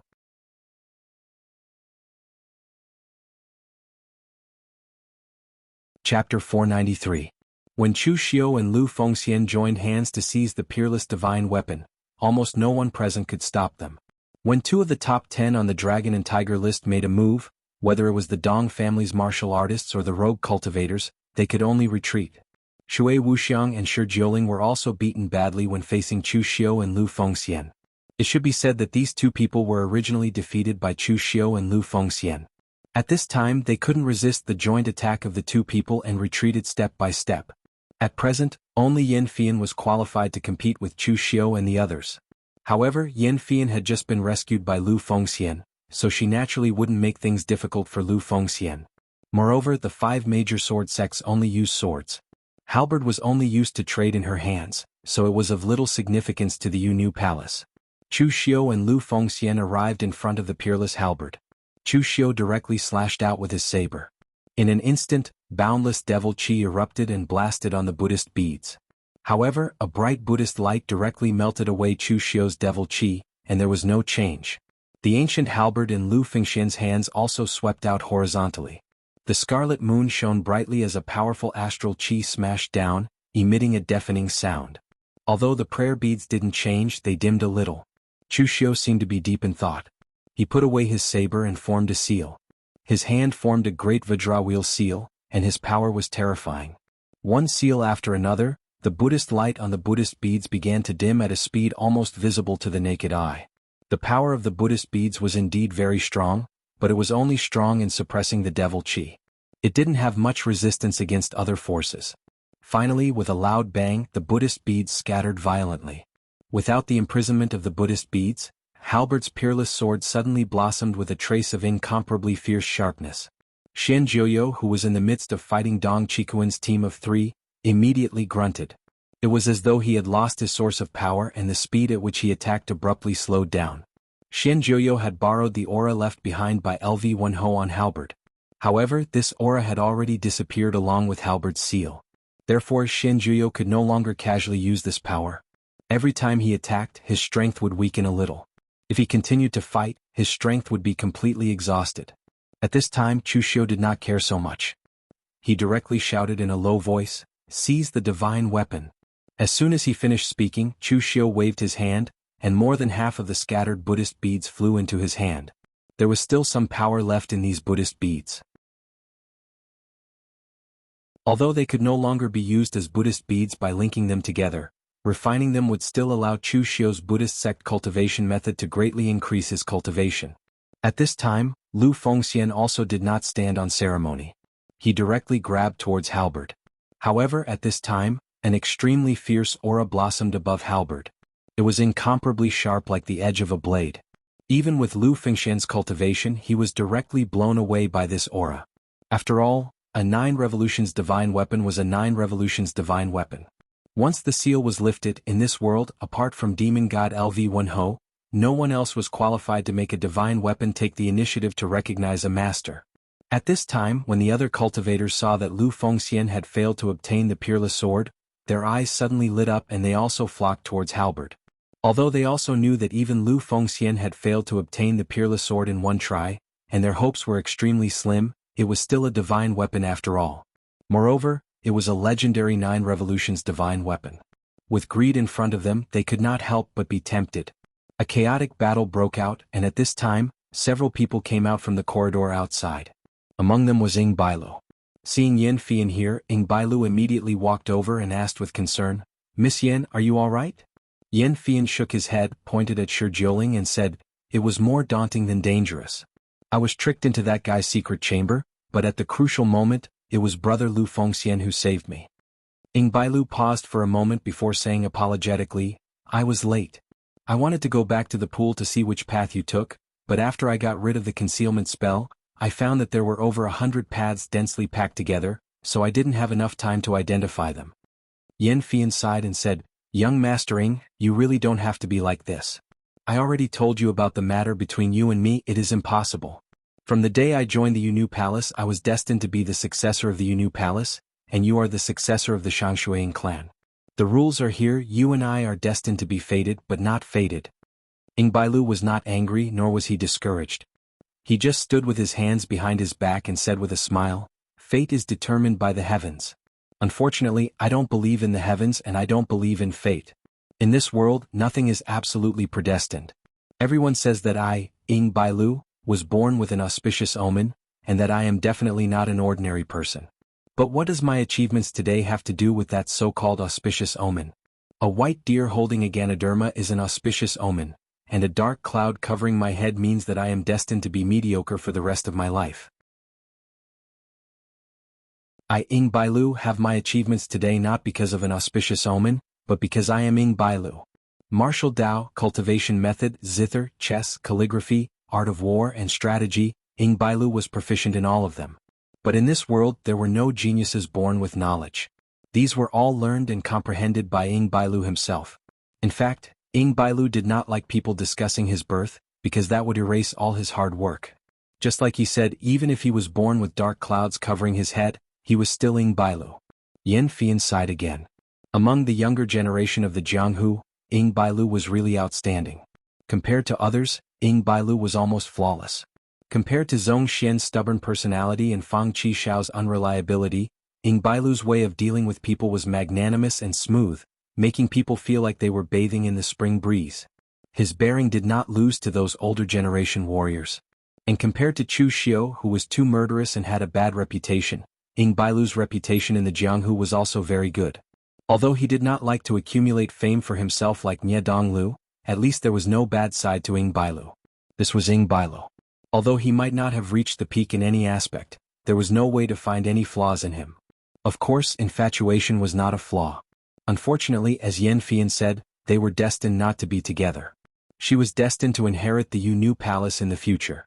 What she had to consider now was much more than the other younger generation warriors. At this time, Ying Bailu did not pester Yan Fian. Instead, he turned his attention to the battlefield. Although Ying Bailu was infatuated and always expressed his love for Yan Fian, he would never pester someone to the end, which was disgusting. Seeing Chu Xiu, Lu Fengxian, and the others fighting for the unparalleled divine armament, Ying Bailu's eyes narrowed. He said in a low voice, Is it the unparalleled divine armament of the ancient demon god Lu Wenho? Good stuff. Yan Fian paused. She wanted to say something but Ing Bailu said before she could, "You want to say that halberd is useless to me and you want me to give it to Lu Fengxian?" Yan Fian hesitated but she still nodded. She said, "I'm just suggesting that Lu Fengxian is the most suitable for the unparalleled divine armament. Moreover, Chu Xiu is not to be trifled with. Among the younger generation only you and Fang Qishao can compete with Chu Xiu. But Fang Qishao is not here right now. Moreover, he is from Sword King City and has a good relationship with Chu Xiu. He should not participate in the fight. If you fight with Chu Xiu now it will be a fierce battle. Both sides will only suffer and it will most likely benefit others." Lu Fengxian had just saved her, so Yan Fian also wanted to return the favor to Lu Fengxian. However, she had also just rejected Ing Bailu. At this time, it was not appropriate for her to beg Ing Bailu not to make a move. Ing Bailu looked at the battlefield, shook his head and said, "Miss Yan, it is true that I am in love with you. I can find anything you want for you. However, I am still a man. No matter how broad-minded I am, if you ask me to give this opportunity to another man, I will not comply. I have no use for halberd, but that does not mean that the Ying clan does not. The Shangshui Ying clan's foundation is much deeper than you can imagine. Moreover, I am also a cultivator. Although I do not care much about fame and fortune, it does not mean that I do not have the desire to excel. Chu Xiu has surpassed me on the Longhu list. I will not be so bored as to fight with him just because of the changes in Wind Sweeping Tower's list. However, since there is a chance now, I do not mind fighting with him. I want to see how strong Chu Xiu, whom Wind Sweeping Tower thinks has surpassed me, is." After he finished speaking, Ing Bailu took a step forward. His figure was like a swimming dragon, leaping over a distance of more than 30 meters and entering the chaotic battlefield. Behind him, Yan Fian's eyes flashed with a strange light. At this moment she finally understood that Ing Bailu was in love with her. However, Ing Bailu was not just the Ing Bailu who had been chasing after her and trying to curry favor with her. He was also the pinnacle figure among the young talents of this generation of martial arts. He was the unparalleled young master peerless, Ing Bailu. At this moment in the battlefield, Chu Xiu slashed out with his saber. Demonic chi surged and roared into the heavens and earth as he faced the itinerant cultivators who were fighting for halberd. The might of the Tao of Avicii's 3 saber strikes made the hearts of the itinerant cultivators tremble. Apart from martial artists who were also at the oneness of heaven and man realm, almost everyone else was killed by Chu Xiu's saber strike. At this moment, a dragon's roar rang out. Black astral energy condensed into a dragon's claw and grabbed onto Chu Xiu's saber strike. With a loud bang it was crushed. Chu Xiu looked up and saw Ing Bailu's black robe fluttering in the astral energy.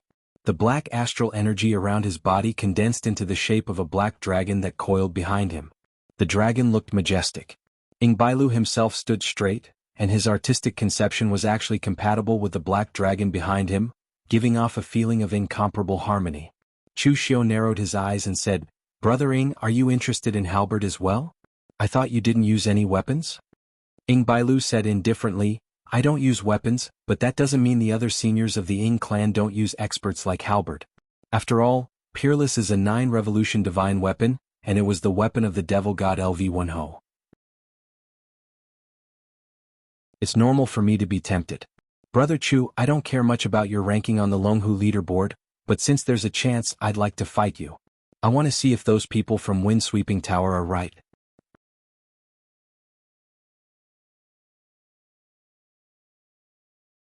Chapter 494.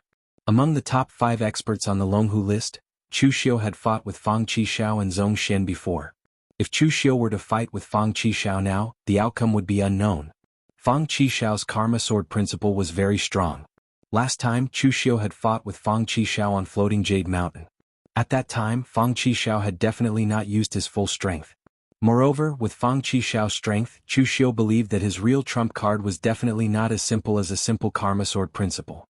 As for Zhong Xian, with Chu Xiu's current strength, he also admitted that he was indeed not a match for Zhong Xian.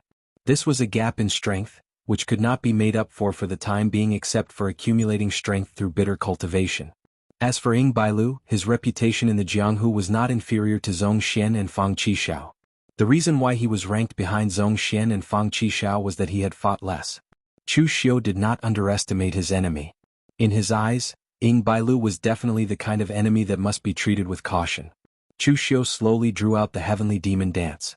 Wherever the long saber pointed, a turbulent demon chi surged.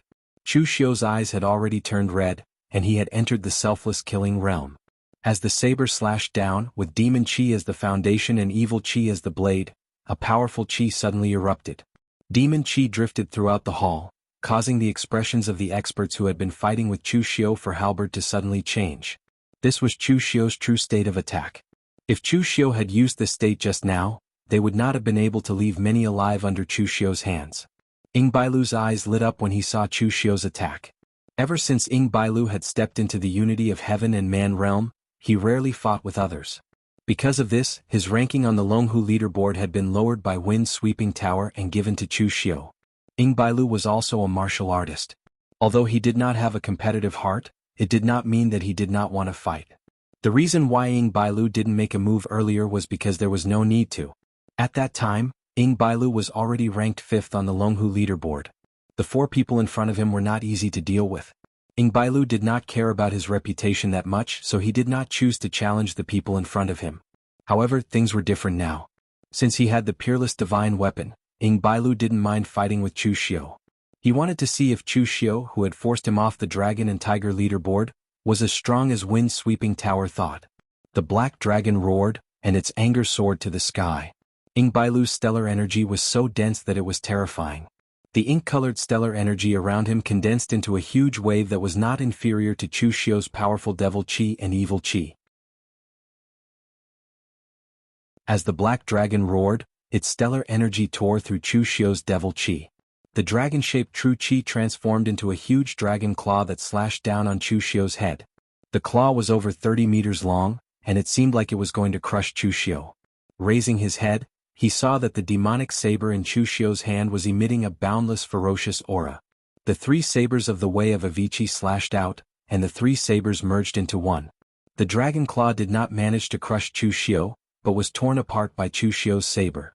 However, at this moment, Ying Bailu closed in. His body shone with an incomparably dense layer of ink-colored true chi. His figure was like an azure dragon, and a casual strike of his carried the power of a powerful battle skill. Dragons fight in the wild, killing in the pugilistic world. Ying Bailu did not have any weapons, but once he attacked, his entire body would be as terrifying as a weapon.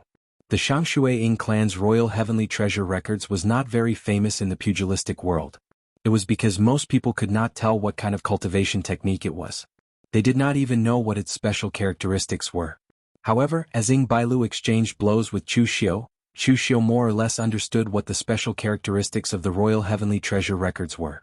The special characteristic of the Royal Heavenly Treasure Records was that it had no special characteristics.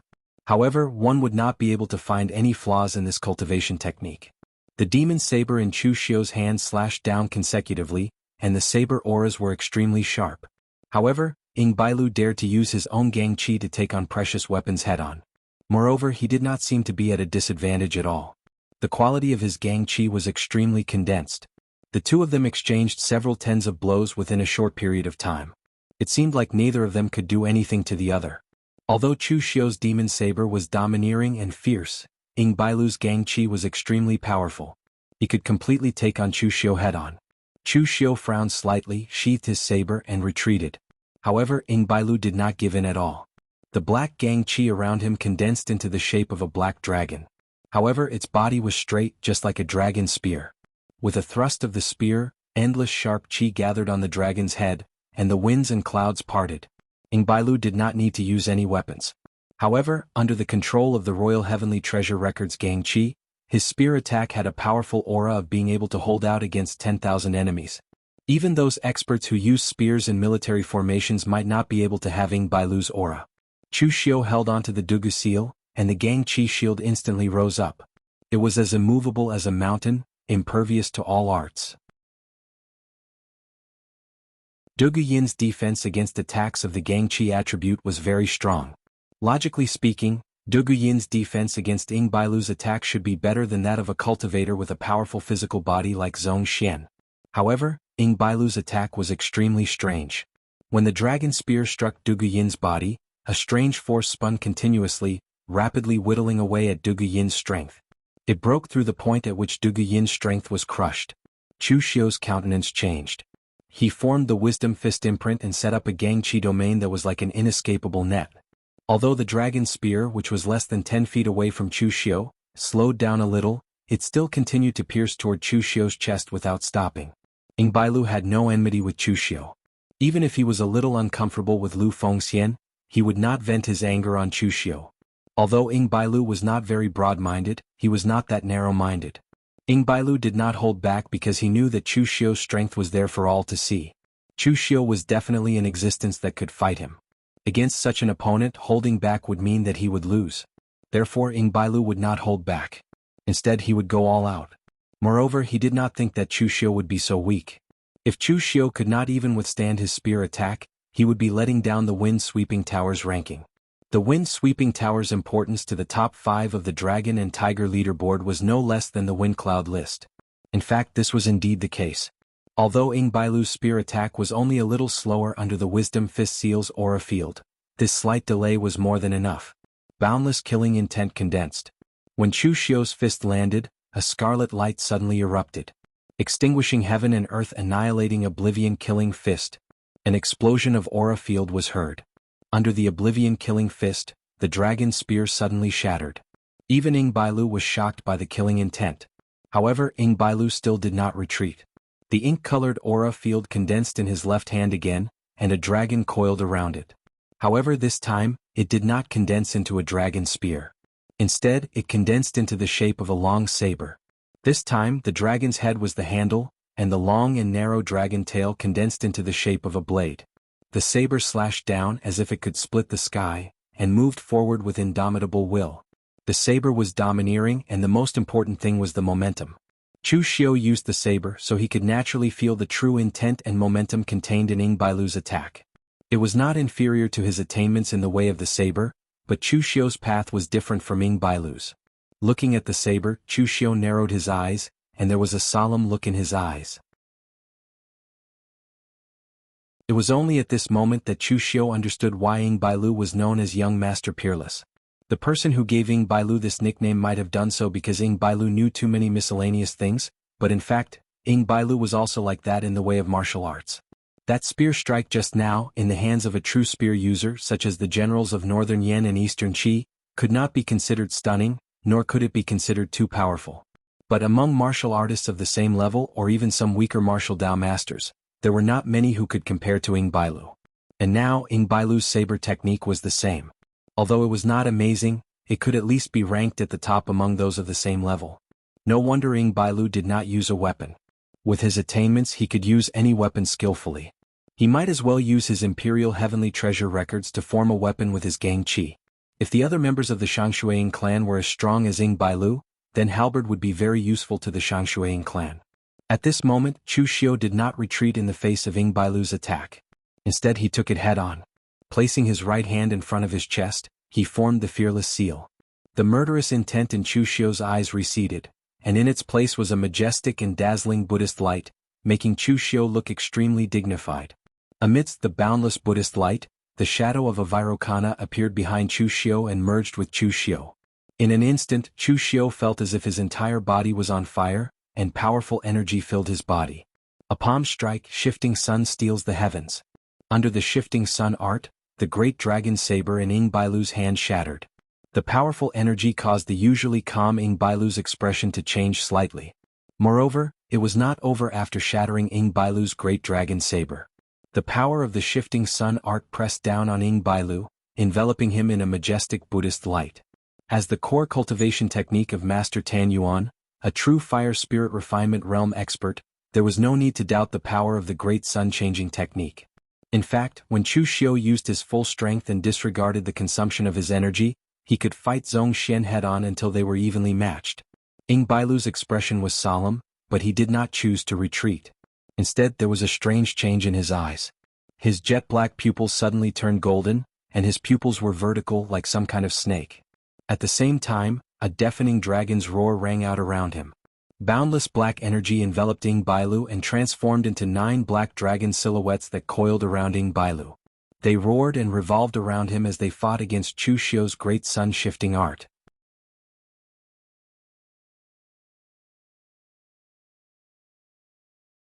Chapter 495. The battle between Chu Xiu and Ying Bailu could be said to have dazzled everyone's eyes. It could be said to be full of ups and downs, but it also let them see the true strength of the younger generation. However, even at this moment the two sides were still evenly matched and they were in a stalemate. Last time when Chu Xiu fought with Zhong Xian they were also in a stalemate, but at that time Chu Xiu could feel that if the stalemate continued he would definitely lose. Because Zhong Xian's strength was too strong, so strong that in the end, the first to exhaust his strength would definitely be him. And this time, although Chu Xiu was not sure that he could win against Ying Bailu, he did not feel that he was inferior. If they really fought with their full strength, the outcome of the two sides was still unknown. Chu Xiu still had many trump cards that he had not used, and he believed that Ying Bailu would be the same. However, while Chu Xiu and Ying Bailu were still in a stalemate, Dong Qikuan and the others had already changed. Shen Juyo had been suppressed for 10,000 years, and his strength was actually not much different from Shi Jiuling and the others. It was only because he had triggered the imprint left by Lu Wenhou that he could erupt with this level of power. But at this time, because Halbert's seal had been lifted, the imprint left by Lu Wenhou had completely disappeared, and Shen Juyo could no longer borrow power, so it could be said that he was getting weaker and weaker. At the beginning he was suppressing Dong Qikuan and the others, but later, it was Dong Qikuan and the others suppressing him. Without the pressure, Qiao Liandong looked at the battle between Chu Xiu and Ying Bailu, and a trace of haze appeared in his eyes.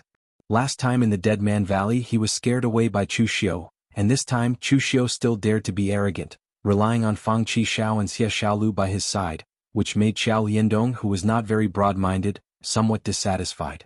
Previously in the mountain opening ceremony, if Dong Qikuan had not given him a way out, and Xie Xiaolu and Fang Qi Xiao were not there, Qiao Liandong might have already made a move. Now that Xie Xiaolu and Fang Qi Xiao were not there, and this Chu Xiu put on an appearance of fighting for the divine weapon, Dong Qikuan would not speak for him anymore. This time he would not let Chu Xiu continue to be arrogant. However, Qiao Liandong did not directly make a move. Although he was not broad-minded, he did not want to make a move. Qiao Liandong did not make the first. Although he was not broad-minded, he did not want others to say that. Therefore Qiao Xiu and Sorting Chu Master Yan Yingming and Bailu Qiu and Ying and Chu Xiu, and if the sneak attack was successful they could cooperate with Ying Bailu to get rid of Chu Xiu. Even if it failed it did not matter. At that time Fang Ting would pretend to be injured, and it would be Qiao Liandong's turn to make a move. Although Qiao Liandong would be said to be protective, his reputation for being protective had long been known, and he was not afraid of people saying it. In any case, it was better than being narrow-minded and taking the initiative to find trouble with the younger generation. At this time, hearing Qiao Liandong's message, Fang Ting's eyes suddenly revealed a strange look. He quietly withdrew from the fight with the other martial artists, and seeing that Lu Fengxian did not notice his movements, he went behind Chu Xiu. Fang Ting was nearly 50 years old when he stepped into the unity of heaven and man realm. In fact, he was not much younger than Qiao Liandong. If he was asked to fight with Chu Xiu head-on, even if his master, Qiao Liandong, had instructed him, Fang Ting would not dare. But now it was just a sneak attack and it was not a problem. A slender Miaodao was held in Fang Ting's hand. His eyes suddenly blossomed with an ominous glint. Blood qi condensed on the edge of the blade, and he suddenly slashed at Chu Xiu's back. Even when he was fighting with Ying Bailu, Chu Xiu still did not relax his vigilance in other areas. Even before Fang Ting unsheathed his saber, Chu Xiu had already sensed the killing intent on his body. For a martial artist at the unity of heaven and man realm like Fang Ting, not to mention that Chu Xiu had already reached the unity of heaven and man realm, even if Chu Xiu was at the five Qi's origin realm, it would be easy to kill him. However, now that Chu Xiu was using the sun-changing technique to fight against Ying Bailu, Fang Ting's sneak attack had really found the right time. Sensing that the blade was coming, Chu Xiu did not retreat to defend, and there was no panic in his eyes. A ray of Buddha's light suddenly bloomed behind him, and with a thunderous boom like the roar of Buddha's thunder, it immediately shattered Fang Ting's blade. His face could not help but turn pale and he was directly shaken back. Outer Lion Seal. The fast and slow 9 words formula required hand seals to be formed. However, Chu Xiu was already rather familiar with these 9 hand seals. He was even able to form different hand seals with both hands at the same time. Chu Xiu believed that it wouldn't be long before he could combine the 9 hand seals of the fast and slow 9 words formula and unleash its strongest power. At this time, Chu Xiu did not make hand seals, but only used his true qi to activate the outer lion seal. This was also a manifestation of Chu Xiu's extreme understanding of the fast and slow 9 words formula. Although its power was incomparable to the use of hand seals, it was enough to deal with an opponent of Fang Ting's level. On the other side, Ying Bailu could not help but frown when he saw that someone had actually sneaked up on Chu Xiu. He began to slowly withdraw his power, and the 9 dragons barrier disappeared. It was true that he wanted to fight with Chu Xiu, but he only wanted a simple battle, not because of his reputation on the Longhu list. Although he was not as noble as Ying Bailu, he still had his pride. If he won because someone had sneaked up on Chu Xiu, then even if the Longhu list re-ranked him as the 5th, Ying Bailu would not be able to accept this ranking. After Ying Bailu took the initiative to withdraw his attack, Chu Xiu naturally also withdrew his great sun-shifting technique and turned around. In an instant, Fang Ting felt a great pressure coming at him, as if he was being targeted by an ancient beast. In an instant, Fang Ting felt a chill in his heart, and just as he was about to say something, he saw that Chu Xiu's eyes had already turned red. As his fist fell, boundless killing intent condensed, and the killing intent stirred the heaven and earth yuan qi, causing Fang Ting's hair to stand on end. Annihilating skies and destroying earth oblivion killing fist.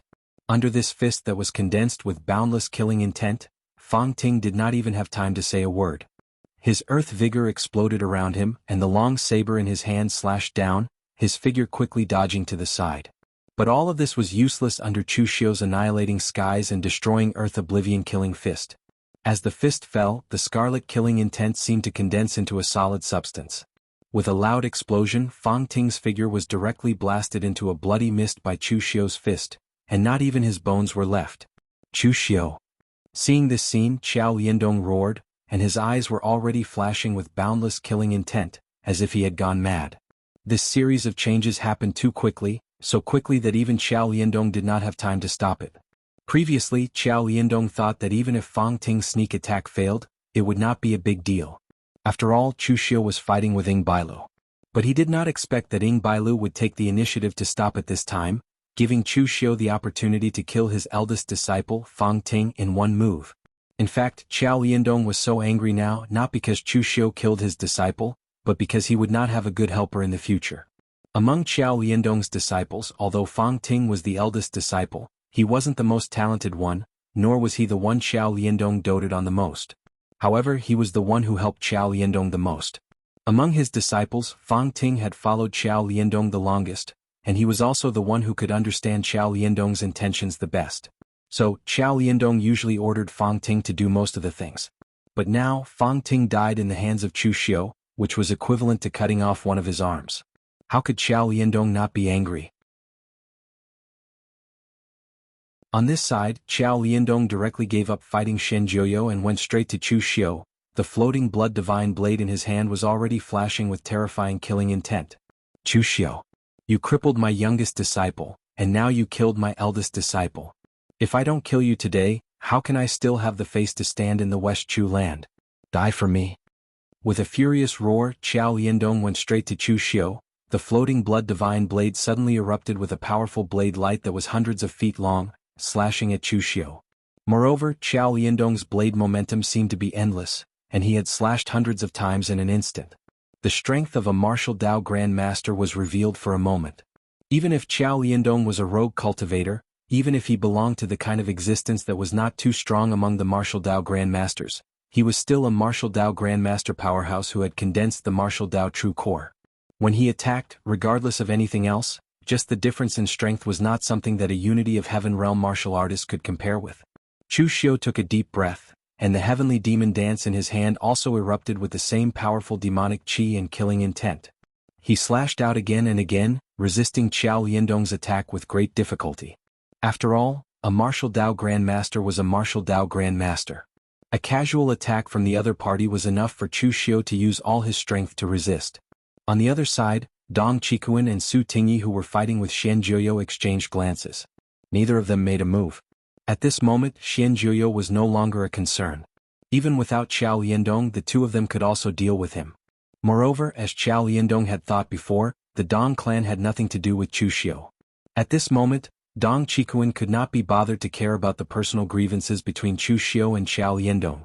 Meanwhile, Ying Bailu also stood aside without any reaction. He was not considered Chu Xiu's friend, and it was kind of him not to hit him when he was down. It was basically impossible for him to help Chu Xiu. Only Lu Fengxian wanted to help Chu Xiu, but he was at the 5 Qis collecting in the origin stage. As soon as he rushed forward, he was directly sent flying by Qiao Liandong's saber. After all, there was a difference of 2 major realms. Chu Xiu could barely resist Qiao Liandong's attack, but it was difficult for Lu Fengxian to resist.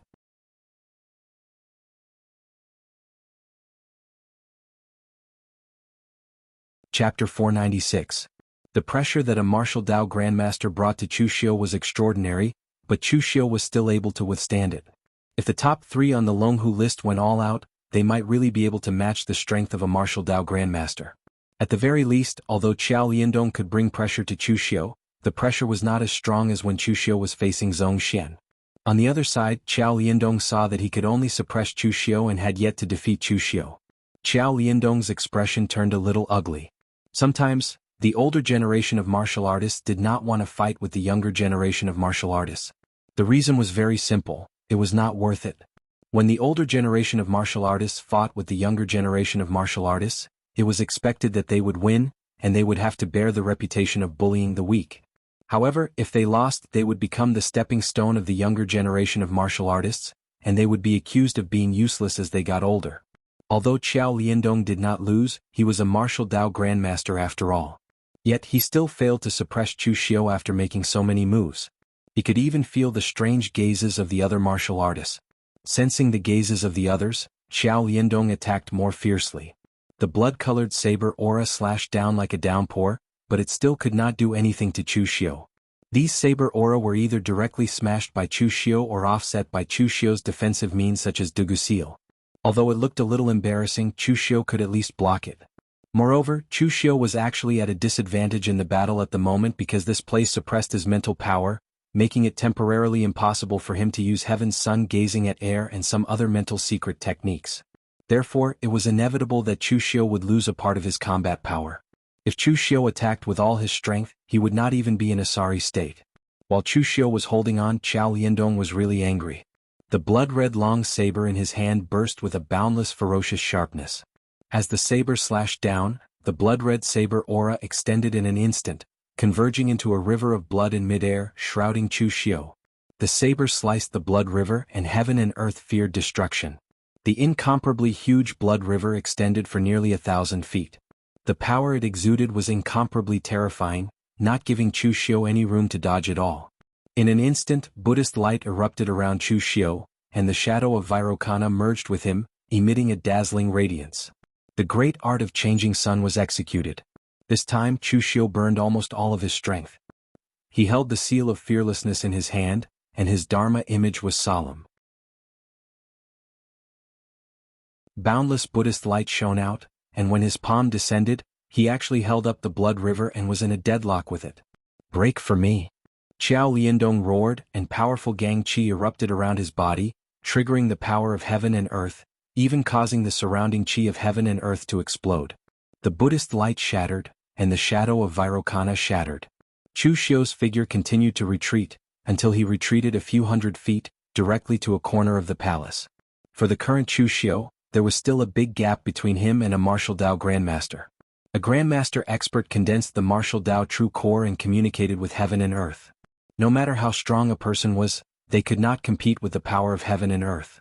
Qiao Liandong's sudden eruption was really something that Chu Xiu could not resist. Qiao Liandong stepped forward with his saber, his face full of killing intent. Chu Xiu looked up and suddenly saw the tunnel he had created before. He said to Lu Fengxian in a deep voice, "Brother Lu, don't worry about me. You go and guard Halberd first. Don't let it fall into the hands of others." As soon as he said that, Chu Xiu directly formed the internal binding seal, turned around and fled to the tunnel he had created before. Seeing Chu Xiu's actions, Qiao Liandong hesitated for a moment, but he also chased after him. On the side of Wenho's inheritance, it seemed that the outcome would not be decided for a while. Even if the outcome was decided, there was still Dong Qikuan and Su Ting. The two of them would inevitably have to go through a fierce battle. Therefore, it would not be too late for him to come back and compete with them after he killed Chu Xiu. With that thought in mind, Qiao Liandong only hesitated for a moment before he immediately chased after Chu Xiu. Behind him, Lu Fengxian frowned, but he was not too worried. He knew Chu Xiu's character. Generally, Chu Xiu would never put himself in danger. Since Chu Xiu said he was confident, he must be confident. At that moment, in the tunnel, even though Chu Xiu had unleashed the power of the internal binding seal, Xiao Liandong was still chasing after him. No matter how fast the internal binding seal was, it could not shake off a martial Dao master like Xiao Liandong. Of course, Chu Xiu had never thought of shaking off Xiao Liandong. After running for another 15 minutes, a palace appeared in front of Chu Xiu. Chu Xiu jumped directly into it and appeared in front of him was Yan Qishao, who was imprisoned here. Seeing that Chu Xiu had returned, Yan Qishao could not help but be surprised. "Why are you back again?" Chu Xiu chuckled and said, "I brought you a big gift." Before Yan Qishao could react, Xiao Liandong had already appeared in the main hall. Seeing this scene, Xiao Liandong was stunned for a moment, then he sneered and said, "Brat, you want to rely on this monster to resist me?" In the great hall where Marquis Wen was suppressed, the three demons didn't gain any advantage from me even when they joined hands. Yan Qishao's skull suddenly bloomed with a wisp of blue flame. He roared, "Who are you calling a monster? Do you want to die?" Chu Xiu faintly said to Yan Qishao, "It seems like there's a problem with your plan. Your three companions are currently being ganged up on, and they're almost unable to hold on. Now I'll help you lure one over and we can join hands to kill him. This will also reduce some of the pressure on your three companions." At this time Yan Qishao suddenly sneered and said, "Do you really think I'm an idiot? Although under Lord Wenho in the past, although I was in charge of using my hands and not in charge of using my brains, I can still see that it is clearly you, a junior, who has enmity with that fellow. Now you want to use me and drag me down with you. There is no such thing in this world." Seeing that Xiao Liandong had already walked over with a sneer, Chu Xiu quickly said, "This is not use but mutual benefit. If you want to resurrect Marquis Lu Wenho, as long as you don't use me as a body, I don't care whether you live or die. On the contrary, your people are now at a disadvantage. If I didn't help you lure one over, your three companions would have been defeated. In any case, you and I have a common enemy. You won't suffer a loss if you kill him." Yan Qishao was slightly hesitant. Although he was not stupid, he was not good at using his brain. He did not know how to make a decision. At this time, Shui Wuxiang's doppelganger suddenly emerged from the ground and shouted, "Yan Qishao! Help him!" Over at Shui Wuxiang's side, he and Shi Jiuling could only bitterly resist, while Shen Jiuyo was getting weaker and weaker. If Xiao Liandong was allowed to return, then Shen Jiuyo would immediately be defeated. Shui Wuxiang's doppelgangers were everywhere in this sealed land. After he sensed the movement here, he immediately made a decision for Yan Qishao. Hearing Shui Wuxiang's words, Yan Qishao did not hesitate. The 4 iron chains in his hands and feet danced in the air and smashed towards Xiao Liandong's head with blazing flames. Xiao Liandong coldly snorted and slashed with the floating blood divine saber in his hand, directly chopping away the iron chains. Although he failed to cut them, it was clear that Yan Qishao's attack had no effect on Xiao Liandong. However, Chu Xiu took advantage of this opportunity and took the initiative to attack. He took a step forward and entered the selfless killing realm. The devil chi around his body had been raised to the extreme. With a slash of his saber, the devil chi surged up to the sky like a devil god. Xiao Liandong's eyes revealed a trace of killing intent. The more outstanding Chu Xiu's performance was, the more intense his killing intent towards Chu Xiu was. Since both sides had shed all pretense of cordiality, then he must kill Chu Xiu today. Xiao Liandong did not care about the Guanzhong torture room, but looking at the strength that Chu Xiu had displayed, it was needless to say how terrifying Chu Xiu would be in the future. If he did not kill Chu Xiu today, he would definitely become a great trouble in the future. Xiao Liandong suddenly stomped on the ground. In an instant, a sea of blood rose under his feet. Countless gang qi condensed into blood-colored threads and entangled Chu Xiu. At the same time, the floating blood divine saber in his hand slashed towards Chu Xiu with awe-inspiring saber momentum. The blood-colored sharp edge pierced through the heaven and earth, as if it was splitting the heavens. At this moment, Chu Xiu's eyes instantly bloomed with a mysterious light. The stars in the world were constantly rotating in his eyes, appearing extremely mysterious. Heaven's sun gazing at air. Previously in the pool, Chu Xiu found that his mental strength was suppressed. This meant that Chu Xiu could not use his primordial spirit secret technique and heaven's sun gazing at air. However, when Chu Xiu was dealing with Yan Qishao, he found that the suppression of his mental strength had actually disappeared. Chu Xiu guessed that this situation should be related to Yan Qishao and the others. In fact, Yan Qishao had already removed a part of the seal in this hall, and even the chains on his limbs had been torn.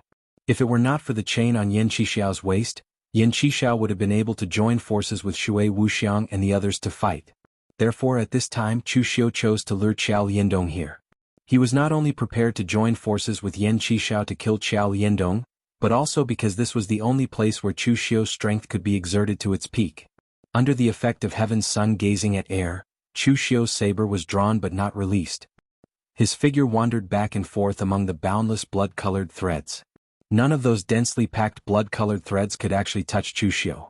Qiao Liandong's expression suddenly became extremely ugly. It was this feeling again. Last time in the Valley of the Dead, Chu Xiu used this trick to scare him away. However, Qiao Liandong would not make the same mistake a second time. Therefore this time Qiao Liandong did not retreat. Instead, his saber momentum did not stop as it slashed towards Chu Xiu.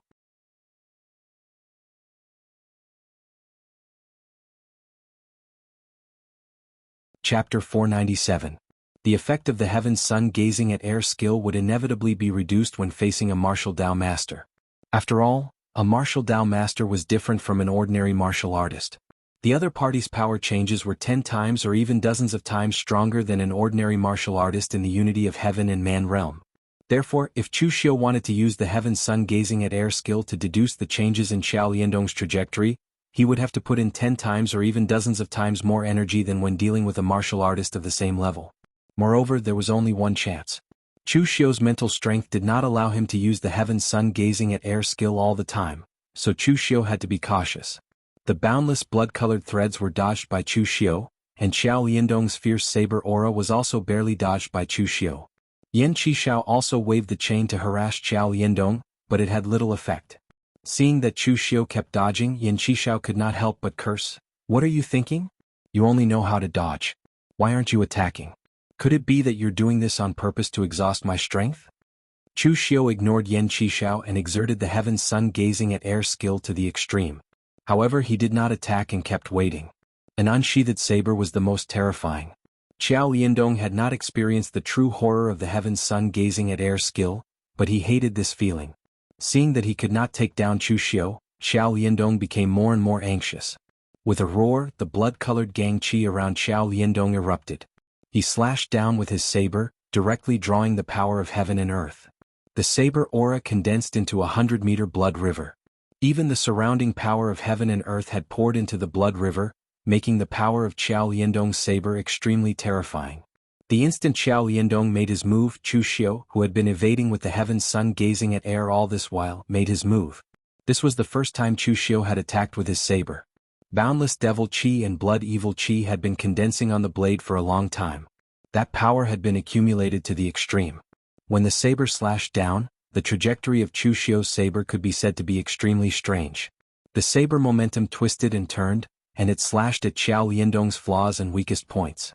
Cultivation techniques and martial techniques did not necessarily have to be as powerful as possible. Moreover, Qiao Liandong was a rogue cultivator. His own cultivation technique could not be considered brilliant. This was not the only loophole that Chu Xiu could take advantage of, but it was the only loophole that Chu Xiu was confident of dealing enough damage to Qiao Liandong. This saber slashed down from the crack in the blood river, tearing apart the stellar energy. In the blink of an eye, it was already in front of Qiao Liandong. A look of shock appeared on Qiao Liandong's face. No matter how hard he tried, he could not understand how Chu Xiu had managed to tear through his attack and arrive in front of him with a saber strike that was far weaker than his. If it were an ordinary martial artist at the unity of heaven and man realm, Qiao Liandong would not have cared even if the attack was already in front of him. After all, there was a big gap between them. However, this person in front of him was Chu Xiu, who was ranked in the top 5 on the Longhu leaderboard and could fight with him, a martial Dao grandmaster, for such a long time. "Get out of my way!" Qiao Liandong roared. He did not have time to defend, but his stellar energy still erupted around him in an attempt to resist. However, at this moment, as Chu Xiu's saber slashed down, a bright divine light suddenly bloomed in his eyes. The last remaining trace of mental strength was condensed into invisible strings by Chu Xiu. With the fluctuation of his mind, an invisible sound wave instantly erupted. It was silent, but it resounded in Qiao Liandong's heart like a demonic sound piercing his ears, causing him to groan. His stellar energy dissipated uncontrollably and most of it dissipated. This was the soul-subduing Hades song of the 9 forms of the soul catcher. When performed at its peak, It used the primordial spirit as the strings and played with the mind. At the end of the song, the soul would be subdued. However, Chu Xiu had consumed a lot of mental strength because he had been using the heaven sun gazing at air skill for a long time. At this time he could not play the soul-subduing Hades song completely and could only play it for a moment to affect Xiao Liandong. However, this was enough for Chu Xiu. As the stellar energy dissipated, Chu Xiu's saber directly smashed the remaining stellar energy. This saber slashed directly on Xiao Liandong's chest, leaving a bloody mark. The demonic aura entered his body, causing Xiao Liandong to spit out a mouthful of blood. His eyes were filled with horror and disbelief. He had never imagined that he would actually be seriously injured by a junior practitioner like Chu Xiu. Most importantly, he had even lost in such a baffling manner. He had clearly been suppressing Chu Xiu from the start, while Chu Xiu had only been able to dodge in a sorry state. In the end, when Xiao Liandong had been prepared to deal a heavy blow to kill him, he had been stunned by Chu Xiu's series of killer moves. Even Xiao Liandong had not been able to react. Xiao Liandong did not react, but Yan Qishao did. Yan Qishao was an existence that surpassed the martial Dao Grandmaster level when he was at his peak. He was not bragging when he said that he could easily crush Dong Qikuan and the others. Although he had lost his cultivation, he still had his knowledge. He could see the magic of the heaven sun gazing at air. Why is this kid's cultivation method so similar to that of the East Sea Island Master? That guy's cultivation method was very difficult to deal with in my era. Could this kid be his successor? Yan Qishao muttered in his heart, but he did not care. It was not the time for him to think so much. 10,000 years had passed and the people had long changed. They had also become like this, neither human nor ghost. The most important thing now was to resurrect Master Wenhou. As long as Master Wenhou was resurrected, they could all return to the world. Therefore, while Xiao Liandong had not reacted and was still seriously injured, Yan Qishao had already shrouded him with 4 huge chains. Moreover, countless flame arrows condensed around his body and blasted towards Xiao Liandong like a storm. Xiao Liandong raised his saber and was about to attack, but the demonic qi and murderous aura in his body erupted at the same time, causing him to spit out a mouthful of blood. In the face of Yan Qishao's attack, he could only barely defend himself. Chu Xiu's saber did not kill him. Martial Dao masters were not that easy to kill, but Chu Xiu's saber had left a significant impact on him. The source of the demonic qi on the heavenly demon dance was not only Chu Xiu's own earth energy, but also the material of his body, which was made from the heavenly demon order left behind by the Kunlun devil cult in the past. The demonic qi was so pure that it could not be found in the world. And Chu Xiu's own earth energy was also the blood-refined divine shield of the Blood River sect, a major demonic sect in the past. The condensed blood fiend qi and lurked in a person's body was not easy to bear.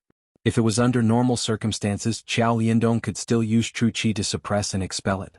After all, Chu Xiu was not a martial Dao master, so it was not difficult to expel his true qi. However, Yan Qishao's act of throwing stones at him while he was down was killing him. He did not give him a chance to suppress and expel it at all. Seeing that he was in such a state, Xiao Liandong roared and burst out the last of his strength to smash Yan Qishao's chains away, then fled toward the central hall. At this point, Xiao Liandong naturally wouldn't care about face and the like. Being a martial Dao Grandmaster was also fatal. Looking at Xiao Liandong's back, Chu Xiu's eyes revealed a strong killing intent. Killing Xiao Liandong but leaving his disciple alive was like cutting the grass without removing the roots. It was a very troublesome thing. On the other hand, killing Xiao Liandong's disciple but leaving Xiao Liandong alive was like letting the tiger return to the mountain. It was a very stupid thing to do. Chu Xiu was afraid of trouble, but he was not stupid. So today Xiao Liandong must die. In fact, Chu Xiu's current state was not very good. After using the heaven's sun gazing at air, he also used the soul-suppressing Hades song of the 9 major techniques of the soul catcher. This was a great consumption for Chu Xiu's mental strength. At this time, Chu Xiu's face was a little pale, and there was even a tingling feeling in his mind. However, Chu Xiu seemed to not feel it. He directly formed the inner binding seal with his hand, and his speed exploded to the extreme. In the blink of an eye, he had already arrived behind Xiao Liandong. The majestic Buddha's light bloomed, and Vairocana descended. The Buddha's light shone, changing the sun and stealing the sky. Under the powerful pressure of the sun-changing technique, Xiao Liandong no longer dared to escape. He looked back and could only see Chu Xiu's palm falling. His figure was hidden in the endless Buddha's light, as if the real Vairocana had arrived. Qiao Liandong roared and slashed with his saber. However, under the light of Virokana, his saber collapsed, and the blood-colored Miao Dao was even blasted away. His entire body was blasted into the ground, and he spat out another mouthful of blood. For the first time, a look of horror appeared in his eyes. Qiao Liandong had fought countless enemies in his life, and he could be considered a veteran of hundreds of battles. However, he never expected that one day he would feel the horror of death at the hands of a junior warrior like Chu Xiu. Qiao Liandong gritted his teeth and roared. His right hand directly pierced into his left arm, and a large amount of blood instantly flowed out. However, the blood did not spill on the ground. Under the control of his Gang Qi, it condensed into a blood-colored long saber made entirely of blood, shining with a terrifying luster. However, at this time Chu Xiu seemed to not see it. He stretched out a hand, palm down, and in an instant the boundless Buddha's light condensed in his palm. His palm was very small, but the Buddha's light seemed to be able to illuminate the world. This was a very strange feeling, but as Chu Xiu's palm fell, everything around him began to distort. The world's essence was absorbed into this palm, and even Qiao Liandong himself seemed to be included in this palm. Everything was distorted as if a roulette was spinning. In the end, the Buddha's light erupted and everything returned to nothingness. Life and death were illusory, and the 5 skandhas were all empty. Colorless stopping grand handprint. This move was a cultivation method created by Master Tam Yuan himself. Life and death gathered in the palm, evolving into the heavens, and a mustard seed grew. Thousands of changes were contained in this handprint. At this time, as the Buddha's light completely dissipated, Qiao Liandong's figure flew out of it. He did not have the slightest injury on his body, but the genuine qi in his body had been wiped out by the colorless stopping grand handprint. At this time he was even weaker than an ordinary person. Holding the saber, Chu Xiu chopped off Qiao Liandong's head before he landed on the ground and held it in his hand. Although the heavenly demon dance was not stained with blood, it had in fact drunk the blood of a martial Dao master.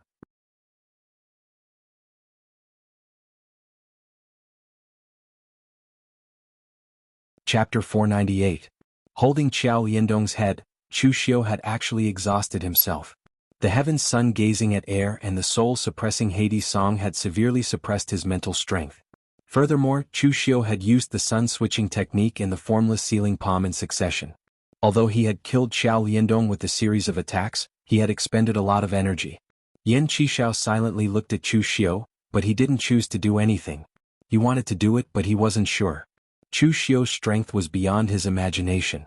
Although it was nominally Chu Xiu and Yan Qishao working together to kill Qiao Liandong, Yan Qishao was only assisting from the side.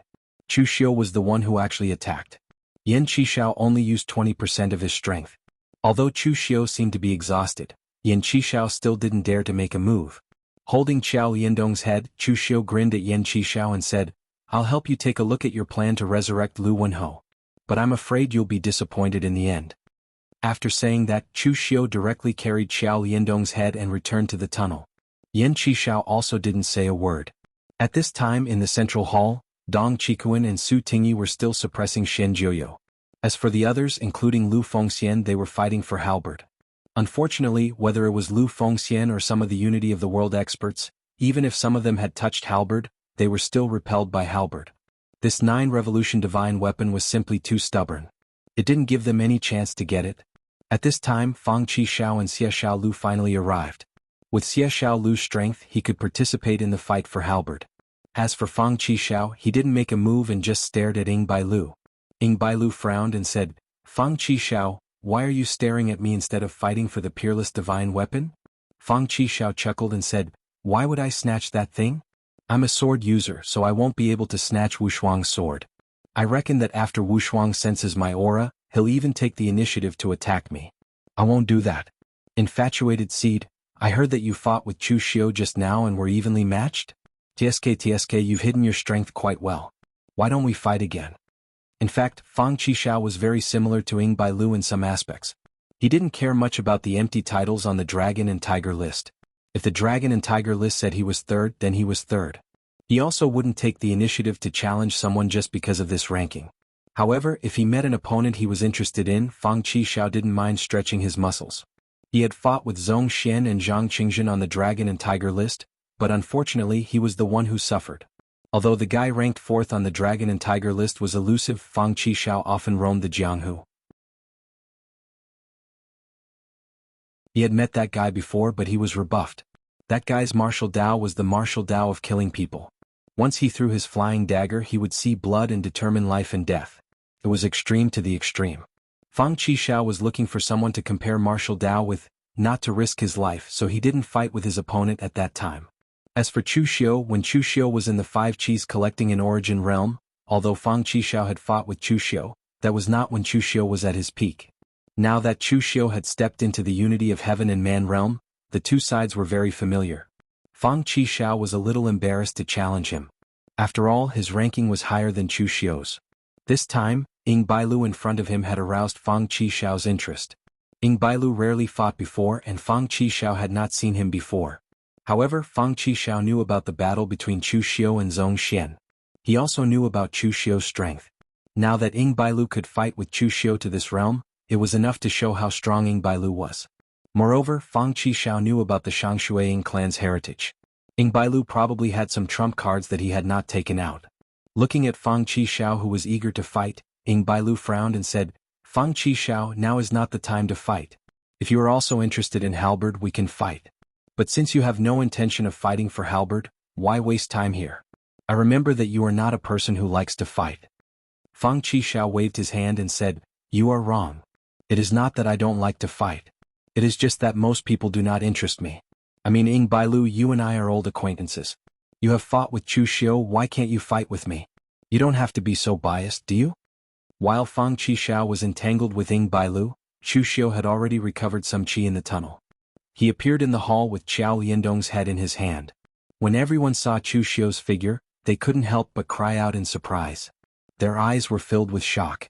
Those who didn't notice Chu Xiu earlier were also attracted by the exclamations of the crowd. When they saw the item in Chu Xiu's hand, they all sucked in a breath of cold air. Qiao Yindong was dead. A dignified martial Dao grandmaster actually died in the hands of a junior martial artist like Chu Xiu. In the history of Jianghu, killing a martial Dao grandmaster at the unity of heaven and man realm had happened many times. Even in this generation of Jianghu, little celestial master Zhang Qingjin had done such a thing. Although Zhong Xian and the others did not have any battle records, everyone believed that the top 5 on the Longhu list were qualified to fight with martial Dao grandmasters. It was just that their battle records were not circulated. But it was just hearsay. Now that Chu Xiu was standing here with Qiao Yindong's head in his hand, it was a great shock to the people present. For these martial artists in Jianghu, martial Dao grandmasters were extremely special existences. Once they condensed the martial Dao true core, they would immediately become a respected grandmaster. They would even have the qualification to establish their own sect and become a true powerhouse in Jianghu. However, such a martial Dao grandmaster was now beheaded by a junior like Chu Xiu. They could not help but be shocked. Ying Bailu took a deep look at Chu Xiu. He was also shocked. How did Chu Xiu do it? With Ying Bailu's strength, if he were to face a martial Dao grandmaster in a life-and-death battle, Ying Bailu would not dare to say that he could win. However, if he used the Ying clan's forbidden trump cards, Ying Bailu would only have a little more confidence, but there was still no hope of winning. Looking at the shocked Fang Qishao, Ying Bailu said indifferently, "If you want to fight, you should find Chu Xiu, not me. That person is much fiercer than me. When I fought him just now, he did not use his full strength." Fang Qishao paused, and the shock on his face turned into a grin. He chuckled and said, "It's true that Chu Xiu did not use his full strength, but you didn't use your full strength either, did you? My Sword King City sect leader once said that among the 9 great families, your Shangshui clan is the one that hides its strength the most. For so many years, the Shangshui clan has been ranked first most of the time. Even when it was surpassed by others, your Shangshui clan never panicked. Who knows when you'll catch up?" But in fact, the Shangshui clan was deliberately hiding their true strength. If the Shangshui clan revealed their true strength, it would make the other aristocratic families feel despair. Your style is the same as the Ying clans. If you have the strength, just show it. Why hide it so deeply? While Fang Qishao was still talking nonsense with Ying Bailu, the outcome of the battle between Dong Qikuan and the others had already been decided. Xian Jiuyo had exhausted the power he had obtained from LV Wenho's mark. Now that the mark had disappeared, he no longer had the strength to fight the 2 martial Dao grandmasters. His aura had been shattered by the 2 martial Dao grandmasters. However, Xianjuyo's group seemed to be undying existences in this place of suppression.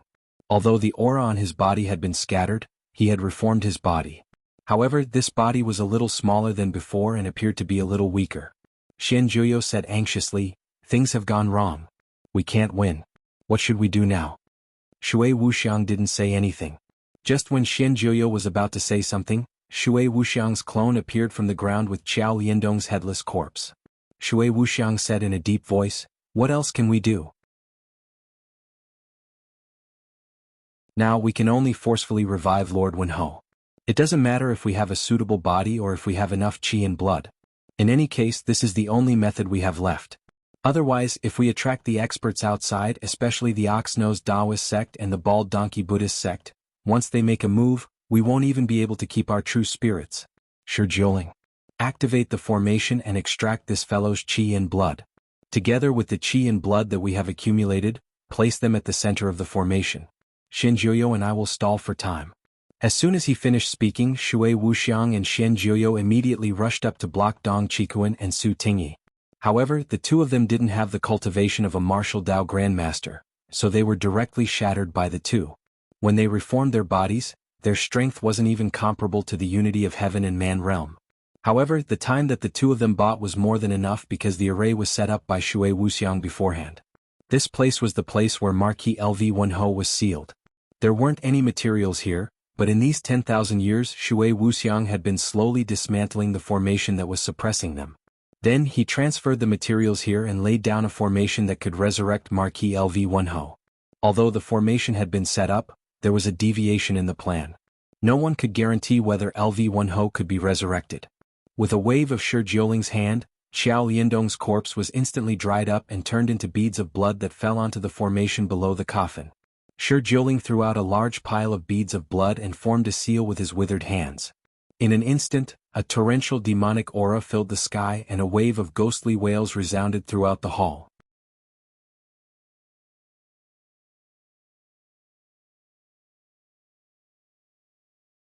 Chapter 499. As Shijioling triggered the array, the entire hall was instantly shrouded in demonic aura and became extremely cold. Dong Qikuan and Su Tingyi's faces changed abruptly and they couldn't help taking a few steps back. After all, that was the ancient demon deity LV Wenho. Xianjuyo had only borrowed a wisp of aura left behind by LV Wenho, and he could already fight them to such an extent. If the real LV Wenho came, how terrifying would he be?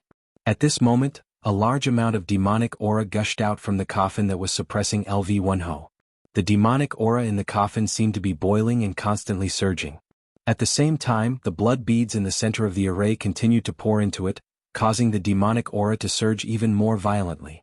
The 36 true martial evil extermination swords that were nailed to the coffin were trembling as well, and it seemed like they could no longer hold the coffin down. In the end, an explosion resounded, and the 36 true martial evil extermination swords instantly exploded. The coffin opened, but there wasn't a demon deity in the dense black mist that everyone had imagined. Instead, a smaller coffin emerged from the coffin. To be precise, it wasn't a coffin but a humanoid figure cast from bronze. The humanoid figure was burly and wore battle armor, but it didn't have a head. It was as if someone had cast a headless corpse in bronze water. Furthermore, the humanoid figure was engraved with dense runes. If one took a closer look, they would discover that the runes on the left side of the humanoid figure were Taoist runes, while the right side was Buddhist Sanskrit. Since ancient times, Taoist and Buddhist sects had been opposing each other. In the past 1,000 years, the only time that Taoist and Buddhist sects joined forces was when they faced the Kunlun devil cult. However, LV Wenho actually managed to get both Taoist and Buddhist sects to join forces to suppress him. It had to be said that regardless of whether LV Wenho was righteous or evil, he had done it to the extreme. The qi and blood condensed by Shijioling were constantly being absorbed into LV Wenho's body. Gradually a figure emerged. It was hazy, but its aura was extremely powerful. Even a martial grandmaster like Dong Qikuan couldn't help but have the urge to kneel. Retreat. Dong Qikuan barked and ordered the Dong clan's people to retreat. It was only at this moment when he sensed the terrifying aura that his rationality completely overcame his greed. The things left behind by Marquis LV Wenho were indeed extremely precious, but no matter how precious these things were, one needed to be alive to enjoy them. However, right at that moment, LV1Ho's figure suddenly erupted with countless strands of demonic energy that entangled everyone. The aura was so majestic that it caused everyone's expressions to change. Dong Qikuan and the others quickly blocked the threads, and so did Chu Xiu and the others. Moreover, Chu Xiu also discovered that those silk threads were almost all aimed at the two martial Dao Grand Masters, Dong Qikuan and Su Tingyi, as well as the younger generation martial artists like Chu Xiu. The weaker or older martial artists were not targeted. Chu Xiu's own consumption was not small, but he still directly slashed those demonic energy threads. The power of these demonic energy threads was not small. Fortunately, Chu Xiu had stayed in the tunnel for a while to recover his strength, otherwise he might not have been able to resist them. Moreover, at this time the blood beads under the coffin also decreased rapidly. This made the expressions of Shi Jiuling and the others suddenly change, and they shouted in a low voice, "Oh no! The power of qi and blood is not enough." Previously, according to Shui Wuxiang and the others' calculations, as long as they killed these three martial Dao Grand Masters, the power of qi and blood would be completely enough. Killing more people was actually just insurance.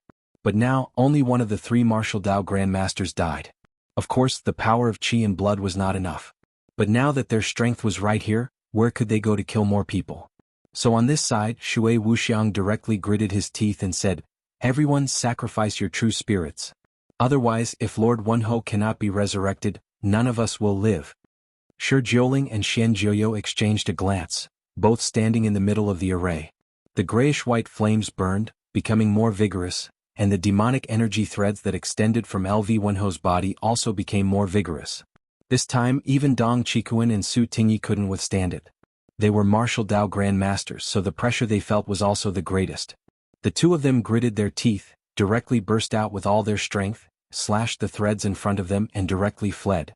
Dong Qikuan wanted to save the Dong clan's disciples, but seeing that the situation was getting worse, Dong Qikuan didn't dare to stay any longer.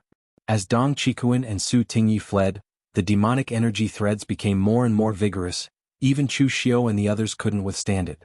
At this moment, there was a slight change in Chu Xiu's expression. This scene was also a little beyond his imagination. LV Wenho was already suppressed to this extent, so how could he still have such strength? In his previous life, how did Lu Fengxian obtain this inheritance? Seeing that something was wrong, Chu Xiu was about to call out to Lu Fengxian to temporarily retreat, but the demonic energy threads suddenly wrapped around Lu Fengxian, forcibly pulling her into that person's coffin. The strength of the demonic energy threads released by LV Wenho was actually about the same, but among them the ones who received the most attention were Chu Xiu, Fang Qishao, Ying Bailu, Yan Fian, and Lu Fengxian. Among these five people, only Lu Fengxian and Yan Fian were the weakest. However, Yan Fian was a woman, so even if LV Wenho wanted to revive her, he would choose someone else and not Yan Fian. Therefore, the strength that Yan Fian had to endure was actually the lightest. However, Lu Fengxian's strength was a bit weaker than Chu Xiu and the others, so while Chu Xiu and the others were fine, Lu Fengxian was pulled into that coffin. Chu Xiu's expression changed and he wanted to cut open the demonic energy threads, but it was useless. Chu Xiu switched to Buddhist martial arts and even used the great art of changing sun, but it was still useless. On the other side, Shui Wuxiang and the others revealed a trace of joy. Previously, they thought that Lu Fengxian's body was the most suitable for Lord Wenho, and now it seemed that it was indeed so. Lord Wenho's choice was exactly the same as theirs. Lu Fengxian's body was imprisoned in that coffin, and LV Wenho's bronze body was tightly attached to her body. A misty radiance flickered, and the hazy figure fused into Lu Fengxian's body, causing Lu Fengxian to let out a cry of pain. Just when everyone thought that Lu Fengxian's body would be completely taken over by LV Wenho, Lu Fengxian's body suddenly emitted a dim light. That dim light was actually emitted by the small jade pendant on her chest. That dim light was very dim, but it was this dim light that prevented LV Wenho's true spirit from entering Lu Fengxian's body. And when LV Wenho's true spirit wanted to leave Lu Fengxian's body, that dim light was actually obstructing him. Just like that, the bodies of Shui Wuxiang and the others below started to change. Xian Jiuyo and Shui Wuxiang's bodies became dimmer and dimmer, the black mist dissipated, and the water vapor evaporated. Shi Jiuling wasn't any better. Cracks had already appeared on his bones, and it was obvious that he wouldn't be able to hold on for much longer. Moreover, the runes in the entire palace started to flicker, and it was a clear sign that the seal was about to be completely destroyed. At this moment, a skeleton covered in flames ran out from the tunnel, and it was Yan Qishao. The seal had already loosened, and the last chain that imprisoned Yan Qishao also broke. Shui Wuxiang roared, "Quickly come and help us." Yan Qishao also didn't say a word, and directly entered the array, burning his true spirit to support LV1Ho in resisting the dim light from the jade pendant. But no one knew what the jade pendant was, and even with Yan Qishao's help, it still firmly imprisoned LV1Ho's true spirit. At the last moment, LV1Ho's true spirit finally couldn't hold on any longer, and it exploded with a loud bang. "No!" Shui Wuxiang and the others roared in anger, and their voices revealed endless unwillingness and grief. LV1Ho's true spirit was previously sealed in the bronze humanoid, and this thing was used to imprison LV1Ho. But under Shui Wuxiang's control, he had changed the soul-suppressing and soul-locking curse into the soul-accumulating and soul-locking curse, which allowed this array to have the effect of protecting the true spirit. Therefore LV1Ho only had one chance. Once his true spirit broke free from the shackles, but he didn't manage to seize another body, it would inevitably shatter like this. They had schemed for so long and finally someone had come in. Although the process was a little rough, it could still be considered smooth. But who would have thought that in the end, they would be defeated by such an inexplicable thing? But what happened next was somewhat out of everyone's expectations. After LV1Ho's true spirit shattered, it didn't dissipate. Instead, it was still imprisoned by the dim light of the jade pendant, and in the end, it actually fused into Lu Fengxian's body. Lu Fengxian held his head, and a pained expression appeared on his face as he closed his eyes. But when he opened his eyes again, his gaze was very frightening. No one could describe that kind of gaze. It was a kind of indifferent feeling, as if he was looking down on the world, disregarding everything as if he was a god. But this kind of gaze only existed for a moment before it disappeared, and what replaced it was Lu Fengxian's confused gaze. Lu Fengxian subconsciously waved his hand, and the unparalleled halberd, which was originally repelling Lu Fengxian, flew into Lu Fengxian's hand on its own, and in an instant, a frightening light blossomed from it. Shui Wuxiang and the others looked at each other, and a trace of confusion appeared in their eyes. Did they succeed or not? Lord Wenho's true spirit had shattered, but the shattered true spirit had fused into this boy's body. Moreover, the unparalleled halberd had taken the initiative to recognize Lu Fengxian as its master. What the hell was going on? Did seizing someone's body become an inheritance? But Shui Wuxiang and the others didn't have the time to think about this. They had burned their true spirits and were only left with a single breath. So Shui Wuxiang and the others immediately made their move. They randomly found 4 weak cultivators present, and pounced on them, occupying their bodies and seizing their bodies to be reborn. With their current strength, it was unrealistic to find strong cultivators, and they didn't have the time to be picky about height and talent. Their first priority was to preserve their lives.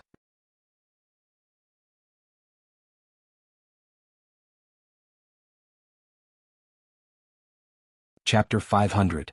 The seal suppressing LV1Ho had already been broken, and the whole place looked like it was about to collapse. Lu Fengxian held the unparalleled divine weapon and walked towards Chu Xiu with a slightly confused look on his face. However, Chu Xiu quietly took a step back and condensed the aura around him to the extreme. Chu Xiu couldn't be blamed for being nervous.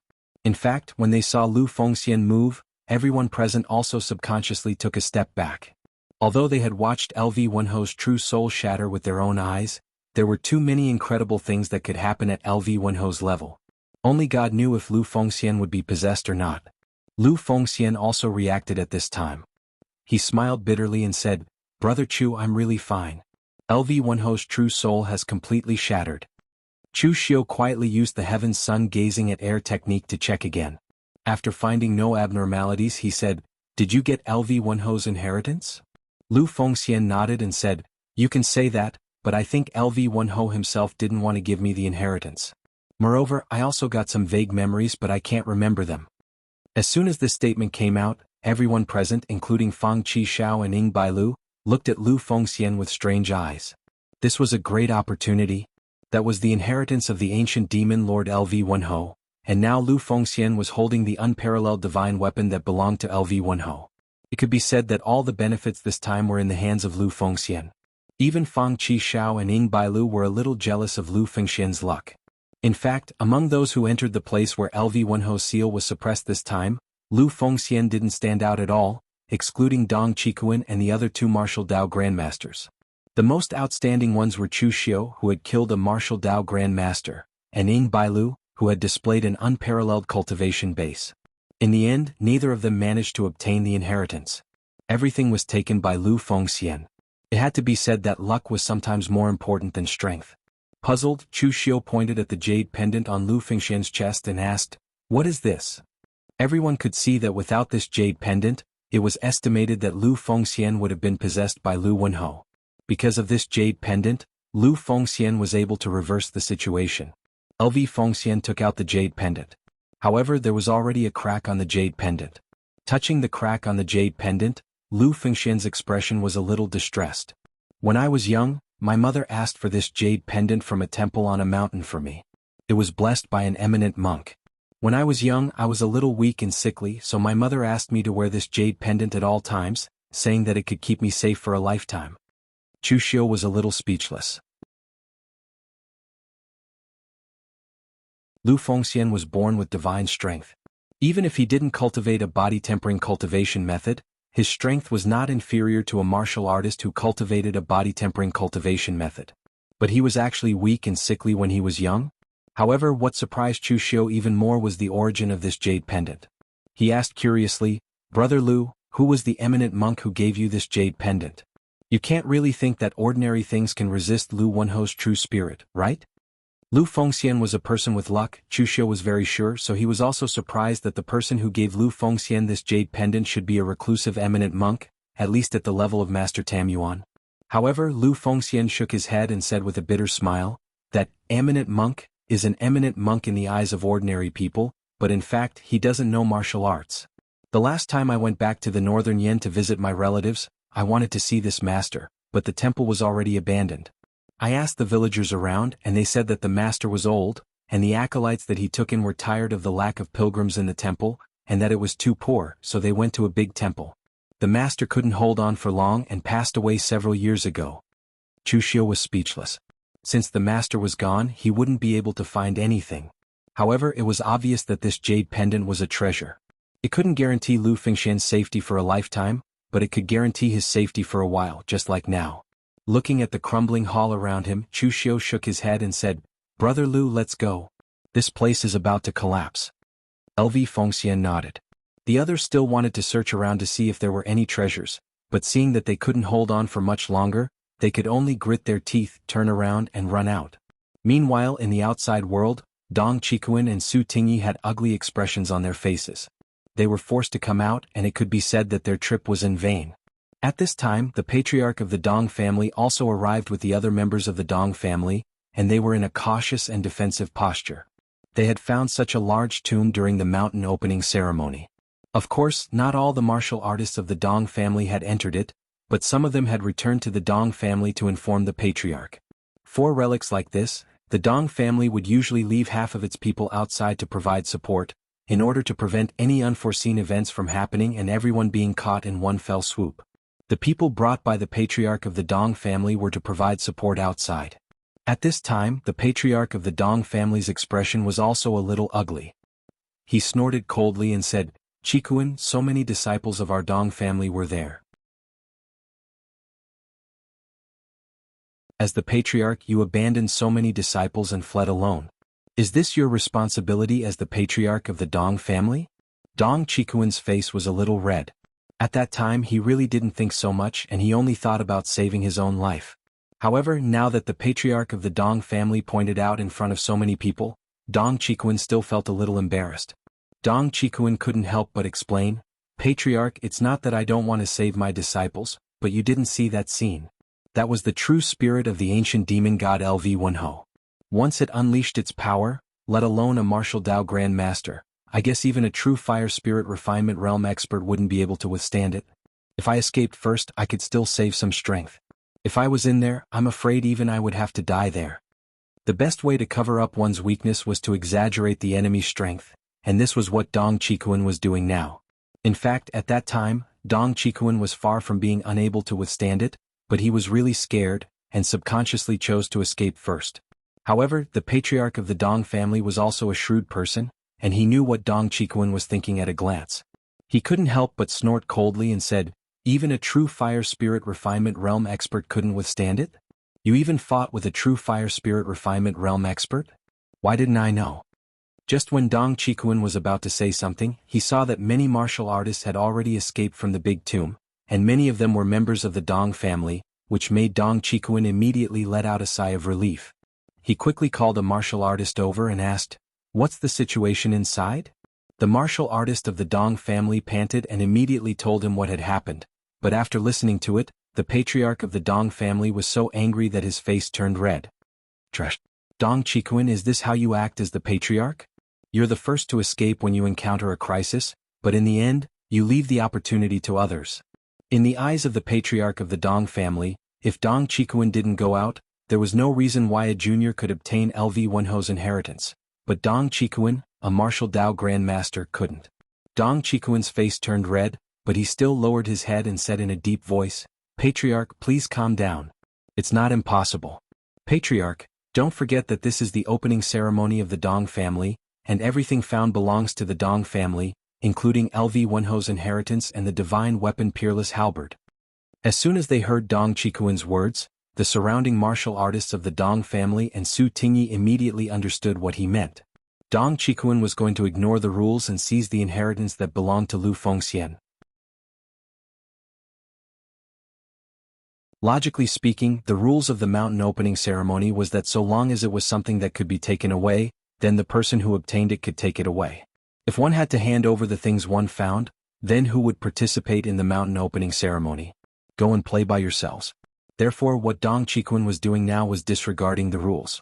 Su Tingyi, who was standing aside, didn't say anything. He was an outsider, and there were so many people of the Dong family here, so he definitely couldn't get any benefits, so he could only be a spectator with peace of mind.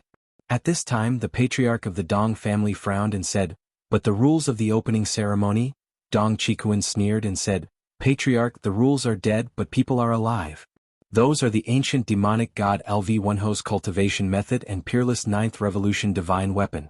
It is worth it to break the rules for these things and bear some infamy, but it is also worth it."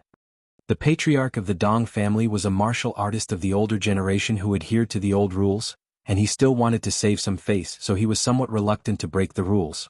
But at this time, Dong Chikuan encouraged, "Patriarch, that is LV Wenho's inheritance cultivation method.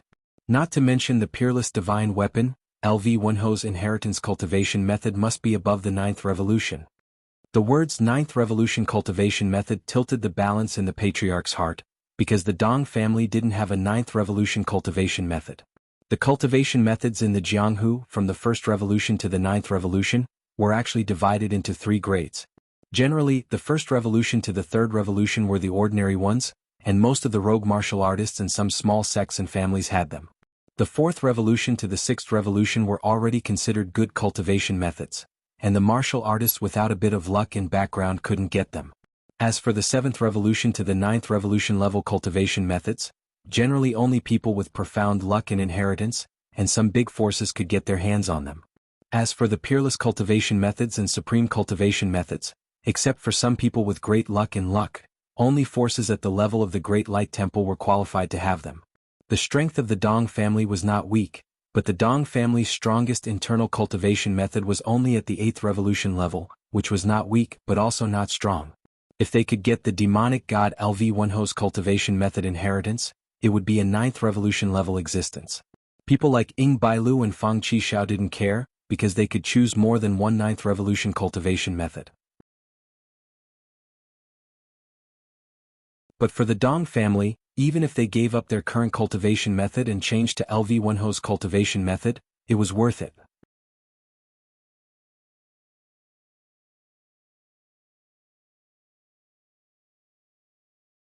Chapter 501. Just as Dong Chikuan had said, rules were dead but people were alive. With the inheritance of LV Wenho in front of him, even the patriarch of the Dong family was tempted. In fact, the patriarch of the Dong family was not young anymore. Although he still had a long lifespan, his qi and blood were already declining. At this time he couldn't enter the true fire spirit refining realm even if he cultivated a peerless divine skill, let alone the 9 revolutions cultivation method. Therefore, the patriarch of the Dong family wholeheartedly considered the Dong family. In this generation, the Dong family was neither high nor low among the 9 great families. It was an awkward position. Moreover, there was no successor among the Dong family's descendants. Not to mention an excellent disciple like Ying Bailu, they couldn't even enter the top 50 of the Longhu list. If they could obtain LV Wenho's inheritance, the strength of the next generation of the Dong family would definitely improve greatly. One day they might be able to rank among the top of the 9 great families. They might even be able to compete with the Shangshuaying family. Thinking of this, the patriarch of the Dong family became eager. He nodded and said, "All right, we'll do as you say." However, at this time a martial artist of the Dong family said hesitantly, Patriarch, although Lu Fengxian is a rogue cultivator, she's not simple. He's very close friends with Chu Xiu of the Guanzhong torture room. He's also good friends with Xie Xiaolu of the World Alliance. I heard that Lu Fengxian was even appreciated by Qinqing Di. Qinqing Di once invited Lu Fengxian to join the World Alliance, but Lu Fengxian refused. If we forcibly snatch Lu Fengxian's opportunity, won't we get into trouble? Dong Qikuan and the patriarch of the Dong family looked at each other. They really didn't know about this. They were all martial artists of the older generation. Naturally, they wouldn't care about what happened in the Jianghu of the younger generation. But Dong Qikuan shook his head and said with a cold smile, "No matter, this is West Chu, not the Guanzhong torture room. The one we are moving against is not Chu Xiu, so we don't need to worry about the Guanzhong torture room. The same goes for the Heaven Alliance. If Lu Fengxian is a member of the Heaven Alliance, the Dong clan will naturally give face to Qinqing Di." However, Lu Fengxian had nothing to do with the Heaven Alliance. He was just a good friend of Qinqing Di's disciple. He wasn't worth such a big deal. Although Qinqing Di is overbearing, he still has to abide by the rules and be reasonable. There's no need to care about the Heaven Alliance either. Seeing that the patriarch was confident, the disciple of the Dong clan didn't say anything else. After all, as long as he obtained the cultivation technique, he would be qualified to cultivate it as a disciple of the Dong clan. At this time, Chu Xiu, Lu Fengxian, and the others had also escaped from the big tomb. Not long after they left, the whole tomb began to collapse. Seeing this scene, Chu Xiu couldn't help but shake his head. In fact, everyone had neglected the fact that this big tomb was originally a treasure. Back then, this big tomb was built to suppress Marquis LV Wenho. It should have been the joint effort of Taoism and Buddhism. The inside of this big tomb was sealed by double formations of Taoism and Buddhism, and all of them were passed down from ancient times. If they could make a copy of it, it would be very worthwhile to study it. However, it was too late now. The big tomb had collapsed, and the people who came later could only find some scattered runes which were not very useful. After leaving the big tomb, Chu Xiu and Lu Fengxian were ready to leave and recuperate for a period of time. Chu Xiu was ready to recover his strength. He had just killed a martial Dao grandmaster and he was a little exhausted. He had hurt some of his vitality, so he needed to recuperate in time. As for Lu Fengxian, he needed to find a place to enter seclusion to break through to the oneness of heaven and man realm. That's right, he wanted to break through to the oneness of heaven and man realm. This time, Lu Fengxian benefited not only from Marquis LV Wenho's inheritance, but also from Marquis LV Wenho's true spirit fragment into Lu Fengxian's body, which also gave Lu Fengxian an extremely majestic power. Now, Lu Fengxian had not refined this power, but he could already feel that he was at the threshold of the oneness of heaven and man realm. He only needed to enter seclusion to refine it. Even Chu Xiu had to admit that Lu Fengxian's creation was really incomparable. Along the way, Chu Xiu had also seized a lot of opportunities, but he had also fought and killed more. After going through so many twists and turns, Chu Xiu had obtained his current realm and strength. Although Lu Fengxian had also encountered a lot of things, it was not as many as Chu Xiu. However, he had caught up so quickly, and this speed even made Chu Xiu feel a little jealous. Sure enough, luck was something that could not be explained. Just as Chu Xiu and Lu Fengxian were about to leave, the Dong family's martial artists had already surrounded them. The martial artists present were suddenly stunned, and they did not know what the Dong family wanted. Chu Xiu frowned and suddenly felt that something was wrong. Dong Qikuan stood out and said with a smile, "My Dong family is very grateful that everyone has come to participate in my opening mountain ceremony. However, according to the rules, some things belong to my Dong family, so if you have taken something from my Dong family, please hand it over." As soon as these words came out, everyone present was stunned, and then they subconsciously looked at Lu Fengxian and immediately retreated. In the big tomb that suppressed Marquis LV Wenho, they did not obtain any benefits at all. Even if they were asked to hand it over, they would not be able to. The only one who had obtained benefits was Lu Fengxian. Lu Fengxian frowned but did not say anything. At this time, Dong Qikuan looked at Lu Fengxian with a fake smile and said, "Little friend Lu, if you have taken something, then hand it over. Do you really want me to say it by name?" Lu Fengxian's expression did not change and she said, "Dong family head, what do you mean? According to the rules of the opening mountain ceremony, everything that can be taken away, and only the things that can't be taken away will belong to the Dong family." Dong Qikuan said indifferently, "Oh, that's right. Since it's like this, then I will leave little friend Lu here, and then you will not be able to take it away, right?" As soon as these words came out, the expressions of everyone present changed, and it seemed that Dong Qikuan was prepared to completely break the rules and act shamelessly. Everyone present looked at Lu Fengxian with a trace of sympathy. The strength of this Lu Fengxian's karmic luck really made them envious. Among so many people, only she had obtained the inheritance of the demonic god Lv1Ho. But no matter how strong one's karmic luck was, it was not stronger than one's fist. At present, the Dong family's fist was stronger, and it was obvious that they wanted to seize Lv1Ho's inheritance. What could Lu Fengxian do? At the level of the Dong family, it was fine for them to abide by the rules, but even if they broke the rules and seized the inheritance of the younger generation, they would at most be scolded, and so what? In any case, they would not be hurt. At the side, Chu Xiu said coldly, "Dong family head, you have broken the rules of the mountain opening ceremony. Aren't you afraid of being despised by the other martial arts forces of West Chu?" Dong Qikuan glanced at Chu Xiu and said indifferently, "Despised? Our Dong family has been in the martial world for a long time. When have we ever been afraid of being scolded? Chu Xiu, I know you are good friends with Lu Fengxian, but you'd better not get involved in this matter. Now, the wisest choice for you is to persuade your friend to hand over Lv1Ho's inheritance and the unparalleled divine weapon, and you can leave safely. Otherwise, you can leave, but I'm afraid Lu Fengxian will have to stay in our Dong family as a guest for a while." Chu Xiu raised his eyebrows. It seemed that the reputation of the Guanzhong torture room was not very famous in the martial world, and the Dong family did not have the slightest fear of it. Of course, Chu Xiu soon found out that the Dong family was now blinded by greed, and the Guanzhong torture room was not the only thing they were not afraid of. The Dong family had gone too far in this matter. Even Fang Qishao, who had not planned to speak up before, could not help but speak up. "Hey, don't you think your Dong family is a little too unreasonable? If you do this, who will help your Dong family the next time they hold the mountain opening ceremony?"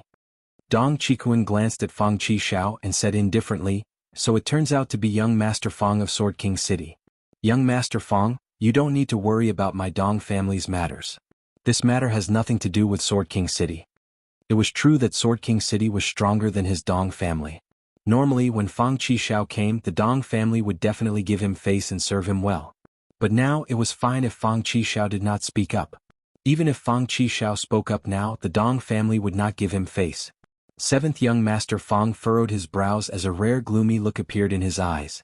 In fact, Fang Qishao was different from other disciples who always talked about Sword King City. He rarely used his sect to oppress others, but today was the first time someone did not give him face and openly looked down on Sword King City. Ying Bailu did not speak, he just watched silently. The Ying clan was one of the 9 great families just like the Dong family. Although Ying Bailu disapproved of the Dong family's behavior, he would not speak up to stop them. Yan Fian wanted to speak up for Lu Fengxian. After all, Lu Fengxian saved her just now. But when she saw what happened to Fang Qishao, she immediately swallowed her words. The Dong family was determined to snatch Lu Fengxian's inheritance. They did not even give face to Sword King City, let alone the Yunu Palace. After all, the Yunu Palace's strength was not comparable to Sword King City, and it was not even comparable to the Dong family itself. Chu Xiu raised the heavenly demon dance in his hand and said indifferently, "Humans need face, trees need bark. I didn't expect the Dong family to be so shameless this time. Dong Qikuan, I'll give you face. You're a martial Dao Grandmaster, the patriarch of the Dong family. If I don't want to give you face, it's not like I haven't killed martial Dao Grandmasters before." Lu Fengxian also raised the unparalleled divine weapon in her hand. She did not say anything, but the black glass dragon on the unparalleled divine weapon let out a deep roar. In an instant, a ferocious aura burst out. The aura even made Dong Qikuan's expression change. Only then did Dong Qikuan realize that he should not have treated Chu Xiu as an ordinary unity of heaven and man cultivator. Although no one knew how Chu Xiu killed Xiao Liandong, it was Chu Xiu's real battle record. If he insisted on interfering in this matter, his deterrence would not be inferior to a real martial Dao grandmaster.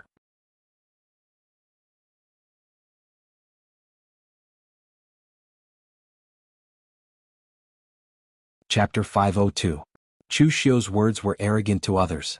Who did he think he was to kill a martial Dao master just like that? However, it was the truth when it came to Chu Xiu, who had just killed a martial Dao master. No one would take Chu Xiu's words as a joke. Besides Chu Xiu, Halbert and Wu Shuang had already acknowledged Lu Fengxian as their master.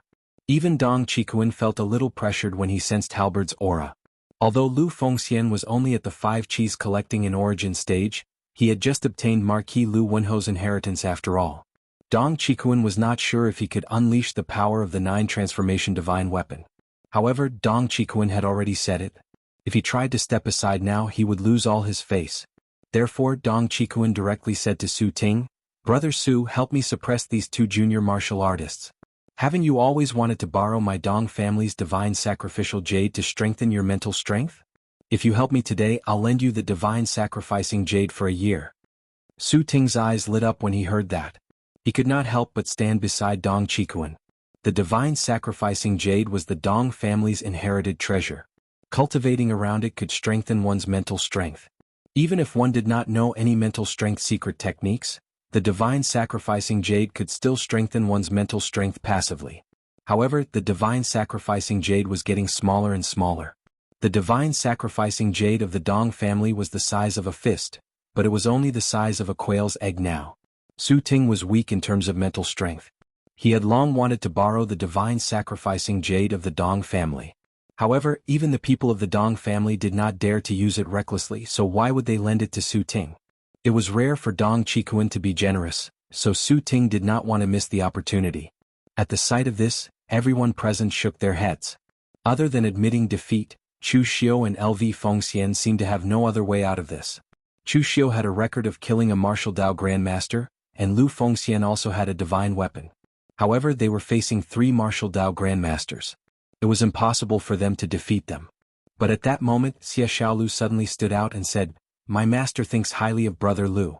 You refuse to give face to the Guanzhong torture room in Sword King City. Are you going to refuse to give face to my master?" Dong Qikuan and the others frowned. To be honest, the World Alliance's strength was definitely inferior to Sword King City's. Although the Sword King City was stronger than Sword King City's strength, the Qinqing Di Tian was. Xia Tian could ask Fang Qishao to stop meddling, but he did not dare to say anything to Di Chin Tian to alone. However, with the 9 revolutions cultivation method in front of him, a disciple of Qinqing Di would not be able to scare Dong Qikuan away. Looking at Xia Xiaolu, Dong Qikuan smiled and said, "Young Master Xia, although you're Alliance Head Chen's disciple, you still need to be reasonable. I'll give face to Alliance Head Chen and I wouldn't dare to go against him. However, this kind of matter also depends on what face is involved. Today you said that Lu Fengxian was favored by Alliance Master Chen, and my Dong clan gave you face. Tomorrow you said that Zhang Fengxian was favored by Alliance Master Chen, and I had to give you face again. Even though Alliance Leader Chen was powerful, it wasn't to such an extent. How could he not allow others to touch someone he had his eyes on? There's no such tyrannical thing in this world. It's against the rules." Dong Qikuan's words caused the surrounding people to look at him with disdain. They hadn't realized before that Dong Qikuan, the head of the Dong family, was actually so shameless. It must be known that Dong Qikuan's current actions were incomparably tyrannical. What he was doing was breaking the rules, and now he was saying that others had broken the rules. Xia Xiaolu was immediately angered by Dong Qikuan's words to the point that his face turned red. He wasn't good with words, so he didn't know how to refute Dong Qikuan. However, at this moment, a thunderous and deafening voice suddenly resounded. "Dong Qikuan, were you the one who said that you weren't going to give me face? Who gave you the guts to say such words in front of my disciple?" As that voice rang out, a rumbling sound came from afar. Everyone looked up, only to see the trees in the distance being torn apart and falling to the ground. A black shadow quickly rushed over like a black lightning, and in the blink of an eye, it had already arrived in front of Xia Xiaolu. It was actually a black tiger that was almost as tall as a person, and it was incomparably elegant. The black tiger squatted in front of Xia Xiaolu and reservedly stretched out its paw to pat Xia Xiaolu's back, as if it was comforting him. After seeing the black tiger, Xie Xiaolu's eyes immediately revealed a hint of joy. When they saw the black tiger, everyone's expression changed. In a place like West Chu, there were actually quite a few black tigers in the wilderness. However, there was only one that had this kind of terrifying speed and was so close to Xie Xiaolu. That was the black tiger that the World Alliance's alliance master, Qin Qingdi, was raising. Sure enough, everyone looked in the direction that the black tiger came from and saw a figure slowly walking over. With a single step, it crossed a distance of several dozen feet. It was a middle-aged man dressed in black. The tight-fitting black robe wrapped around his burly body, revealing his arms. On his forearms there was even a pair of gauntlets. On the gauntlets were dazzling golden dragon tattoos, constantly twisting in the sunlight. From the looks of it, it was not an ordinary item. On his waist there was also a belt with the same golden dragon tattoos. From the looks of it, it was an existence that came from the same source as the gauntlets. A scarlet cloak fluttered behind him. It didn't look evil but rather boundless, domineering. That aura even made it hard for everyone present to breathe. The World Alliance's Qin Qingdi. The Qin Qingdi who used a pair of iron fists to conquer 1,000 miles of land. When everyone present saw Qin Qingdi, no one paid attention to Qin Qingdi's appearance. They could only feel the extreme aura coming from Qin Qingdi's body. Xie Xiaolu was also stunned when he saw Qin Qingdi. He muttered, "Master, why are you here?" This time's mountain opening ceremony was because Qin Qingdi was too lazy to come here, so he sent Xie Xiaolu. But why did Qin Qingdi personally come here? Qin Qingdi lightly said, "Did you use the 100-by blade I gave you? I've left an imprint on it. As long as you use it, I'll be able to sense it. I have nurtured you for so long, wouldn't it be a pity if you were killed by something in the outside world?" Hearing Qin Qingdi's words, Xie Xiaolu suddenly understood. He had used some of the life-saving treasures given to him by Qin Qingdi in the big burial mound. He didn't expect that there would be Qin Qingdi's mark on them. Although his master's words were very awkward, he was very protective of him. Xie Xiaolu was used to it, so he naturally turned Qin Qingdi's words into concern. Dong Qikuan and the Dong family's old ancestor looked at each other. They didn't expect that Qin Qingdi would come this time. Although they kept saying that even if it was Qin Qingdi, he had to follow the rules, but now that Qin Qingdi was standing in front of them, they couldn't say a word. Just when Dong Qikuan wanted to say something, Qin Qingdi suddenly turned around and looked at him. He placed his left hand on the black tiger's head and gently stroked it. The handsome black tiger squinted its eyes like a kitten, enjoying Qin Qingdi's stroking. Being stared at by Qin Qingdi, Dong Qikuan instantly felt a powerful aura like Mount Tai pressing down on him. It was an extremely uncomfortable feeling. Dong Qikuan swallowed his saliva and said, "Qin?" Before he could say anything, Qin Qingdi directly waved his hand and said coldly, "Just now you said that you didn't want to give me face? You said that I didn't follow the rules? You said that I was overbearing?" Dong Qikuan hurriedly said, "Alliance leader Qin, listen to me." Before he finished speaking, Qin Qingdi directly took a step forward. The ground under his feet suddenly cracked inch by inch, and the area within a radius of hundreds of feet was like an earthquake. With a punch, the whole world seemed to stand still in an instant like a picture scroll. However, in the next moment, everything under that punch was shattered. God slaying God, fist shattering mountains and rivers. Dong Qikuan's expression suddenly changed, and countless sword lights rose from the long sword in his hand. Before he could fully display his sword force, everything was smashed by Qin Qingdi's punch. Gang Qi exploded and the weapons were shattered. Dong Qikuan was directly sent flying by Qin Qingdi's punch for dozens of feet, and crashed into more than 10 giant trees in succession before he came to a stop. A large amount of blood gushed out and he was immediately seriously injured. After withdrawing his punch, Qin Qingdi said coldly, "There's one thing you're right about, I am that overbearing. How dare a piece of trash like you say that you don't give me face? Why do I, Qin Qingdi, need you to give me face? What face do you deserve to give me?" This punch shocked everyone present. No one had expected that Dong Qikuan, who was also in the real pellet state and a martial Dao Grand Master, would be so vulnerable in the hands of Qin Qingdi. At this time, the patriarch of the Dong family seemed to have come to his senses. Looking at Dong Qikuan, who was seriously injured and vomiting blood, the patriarch of the Dong family shouted angrily, "Qin Qingdi! This is the Dong family you." Qin Qingdi glanced at the patriarch of the Dong family. His figure moved and some of the weaker people couldn't even see Qin Qingdi's figure. However, in the next moment, Qingqing had already appeared in front of the patriarch of the Dong family. In horror, the patriarch of the Dong family directly formed a seal with his hands. After all, he was a martial Dao Grand Master of the older generation, and he still had some trump cards. Boundless dazzling starlight condensed, and each spot of starlight condensed into a formation, trying to stop Qingqing. However, Qingqing directly slapped down.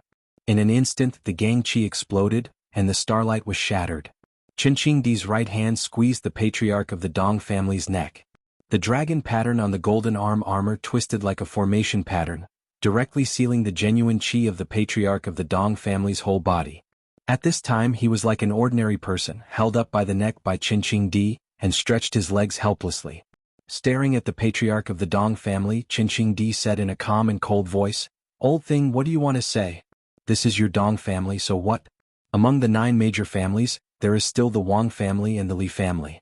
Believe it or not, I can make this place no longer belong to the Dong family tomorrow."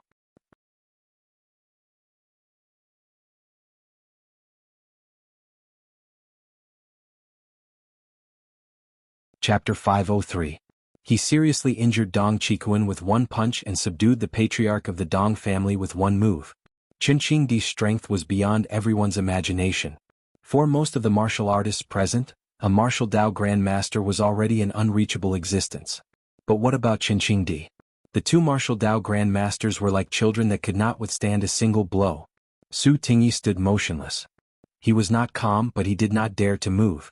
Although he had just promised Dong Qikuan that he would stand on their side, under Emperor Qingqing's powerful aura, Su Tingyi was so scared that he didn't even dare to fart. Chu Xiu looked at Qingqing. He had a hunch that although Qingqing was still in the real pellet realm, he was not far from the true fire realm. He might even have half a foot in this realm. In the past, in the alliance of Demon Dao, Wei Shuya defeated Mountain Ghost of the Moon worshipping cult with one move. Although Qingqing had not reached Wei Shuya's realm, the strength of the 2 patriarchs of the Dong family was not as strong as Mountain Ghost of the Moon worshipping cult's 9 great divine Magispriests. At this time the silence was terrible. When Qingqing attacked, he looked down at everyone. His domineering aura could not be described with words. Dong Qikuan, who was seriously injured and vomited blood, did not dare to say another word. The patriarch of the Dong family, who was carried in the air by Qingqing like a dog, also did not dare to say another word. Seeing the look in Qingqing's eyes, the patriarch of the Dong family knew that Qingqing was not threatening him. He would do what he said. Although the Dong family and the World Alliance were both in West Chu, the Dong family rarely dealt with the World Alliance. One of them was one of the 9 great clans that had existed for a long time, while the other was an uncultivated force that had risen to power not long ago. The Dong clan had always maintained a respectful attitude towards the World Alliance and didn't want to provoke them. In the past, the Dong family had thought that even though Qingqing was overbearing, he still had to abide by the rules of the Jianghu. But after seeing him today, they realized that Qingqing wasn't overbearing at all. He was simply temperamental, and he acted like a madman without any scruples to the extreme. He had never considered whether the other 9 aristocratic families would come to him for an explanation if he really massacred the Dong family, whether the World Alliance would be damaged because of this, and how the West Chu martial arts world would view the World Alliance. It seemed that in Qingqing's eyes, there was only one result, and that was those who obeyed him would prosper, and those who defied him would die. Sensing Qingqing's intention, the patriarch of the Dong family smiled bitterly and said, "Alliance leader Qin, my Dong family was rash in this matter. It's my Dong family's fault. I hope Alliance leader Qin can be magnanimous and let my Dong family off this time." As soon as he said this, everyone present was instantly dumbfounded. The faces of the Dong family's martial artists were flushed with shame and indignation, and they wished they could find a hole to hide in. Who didn't want to lose face in the Jianghu? But now, the patriarch of the Dong family's words could be said to be extremely soft. It was as if he had thrown his face to the ground and taken the initiative to trample on it. If this matter was spread out, the Dong family would become a laughingstock from now on. Compared with the Dong family, which had existed for thousands of years, the World Alliance had existed for less than 100 years. Compared with the patriarch of the Dong family, although Qingqing was powerful, his seniority was much lower than the patriarch of the Dong family. He and Dong Qikuan were of the same generation. But now, the patriarch of the Dong family had admitted defeat to Qingqing in an almost pleading tone. This was a great loss of face. In fact, only the patriarch of the Dong family knew that compared to his life, face was nothing. This time the Dong family did not admit defeat. In the future the Dong family's territory would really have to change its surname. With a cold laugh, Emperor Qin Shingdi waved his hand and tossed the patriarch of the Dong clan aside. Then he said coolly, "Remember, think before you speak next time. You should know who I am and what kind of person I am. I don't need you to give me face and you're not qualified to give me face." The two martial Dao Grand Masters of the Dong family did not dare to say a word. Su Tingyi even lowered his head, hoping that Qin Shingdi did not see him. However, at this moment, Qin Shingdi also turned his eyes to him and said indifferently, "Are you also on the Dong family's side?" Su Tingyi hurriedly said, "Alliance leader Qin, please don't misunderstand me. I'm not from the Dong family. It's just that I'm in the Dong family now and I have no choice. I also hate the Dong family for bullying the weak." Qin Shingdi sneered, but he did not expose Su Tingyi. He just sneered and said, "Idiot. Do you think I'm unhappy with the Dong family bullying the weak? The point is not that the Dong family is bullying the weak, but whose juniors he bullied. Get lost and be more careful next time." Hearing Qin Shingdi's words, Su Tingyi felt as if a heavy burden had been lifted from his shoulders, and he immediately scrammed. At this moment Qin Shingdi finally turned his eyes to Chu Xiu and the others. Looking at Lu Fengxian, Qin Shingdi said with a smile, "Kid, what did I say before? If you were willing to join the World Alliance and worship me as your master, how would the Dong family dare to snatch the opportunity from you? In the Jianghu, strength is very important, comprehension is very important, and luck is very important. However, a backer is also very important. How is it?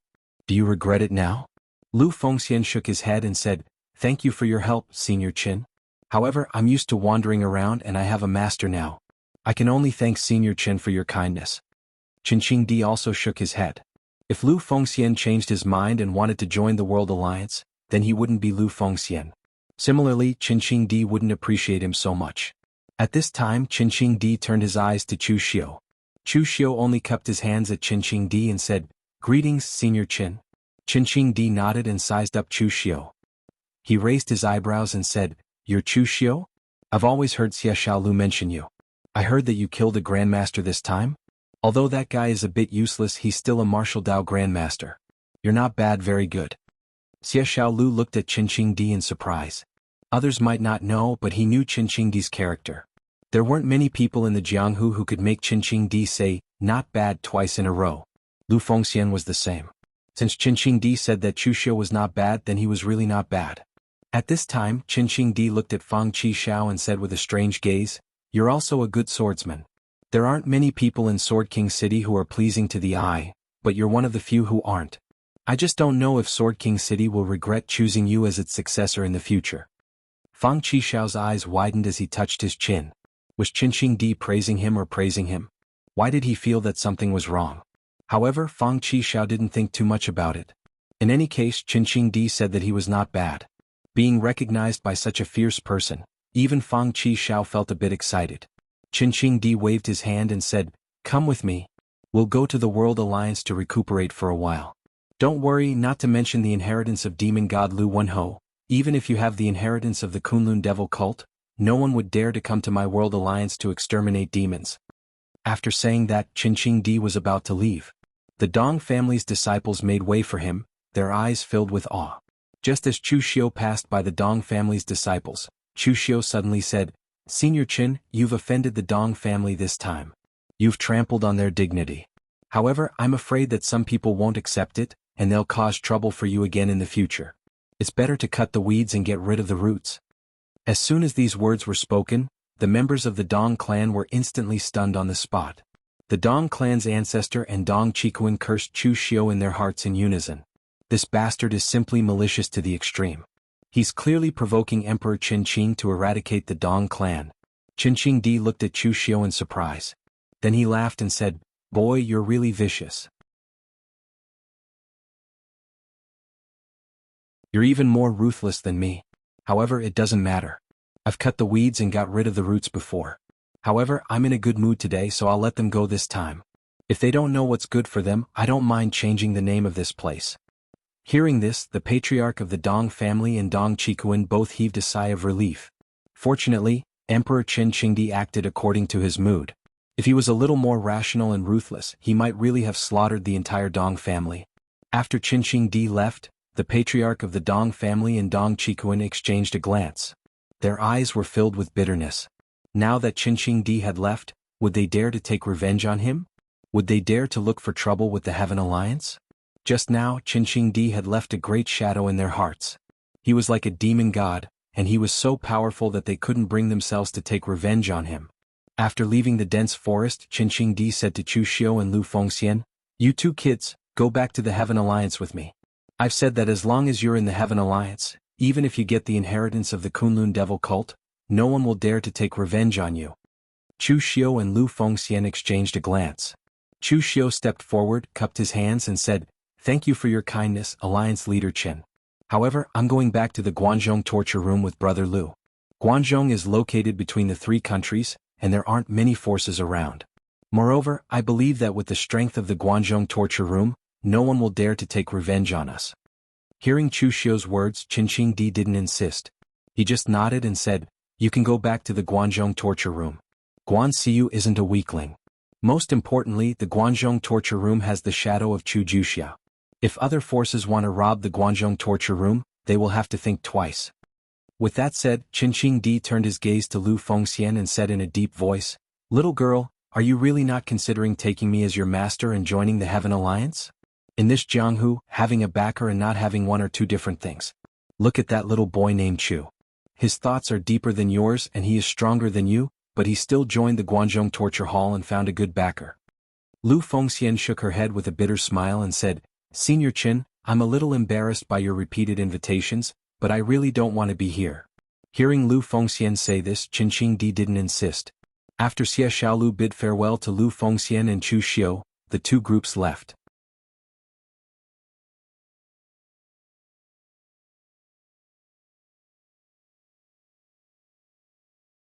Chapter 504. After Lu Fengxian and Chu Xiu left, they prepared to return to the Guanzhong torture room. The news of LV Wenho's inheritance had not spread out yet, so as long as they rushed back to the Guanzhong torture room in time, they would not have to worry about anyone coveting the inheritance.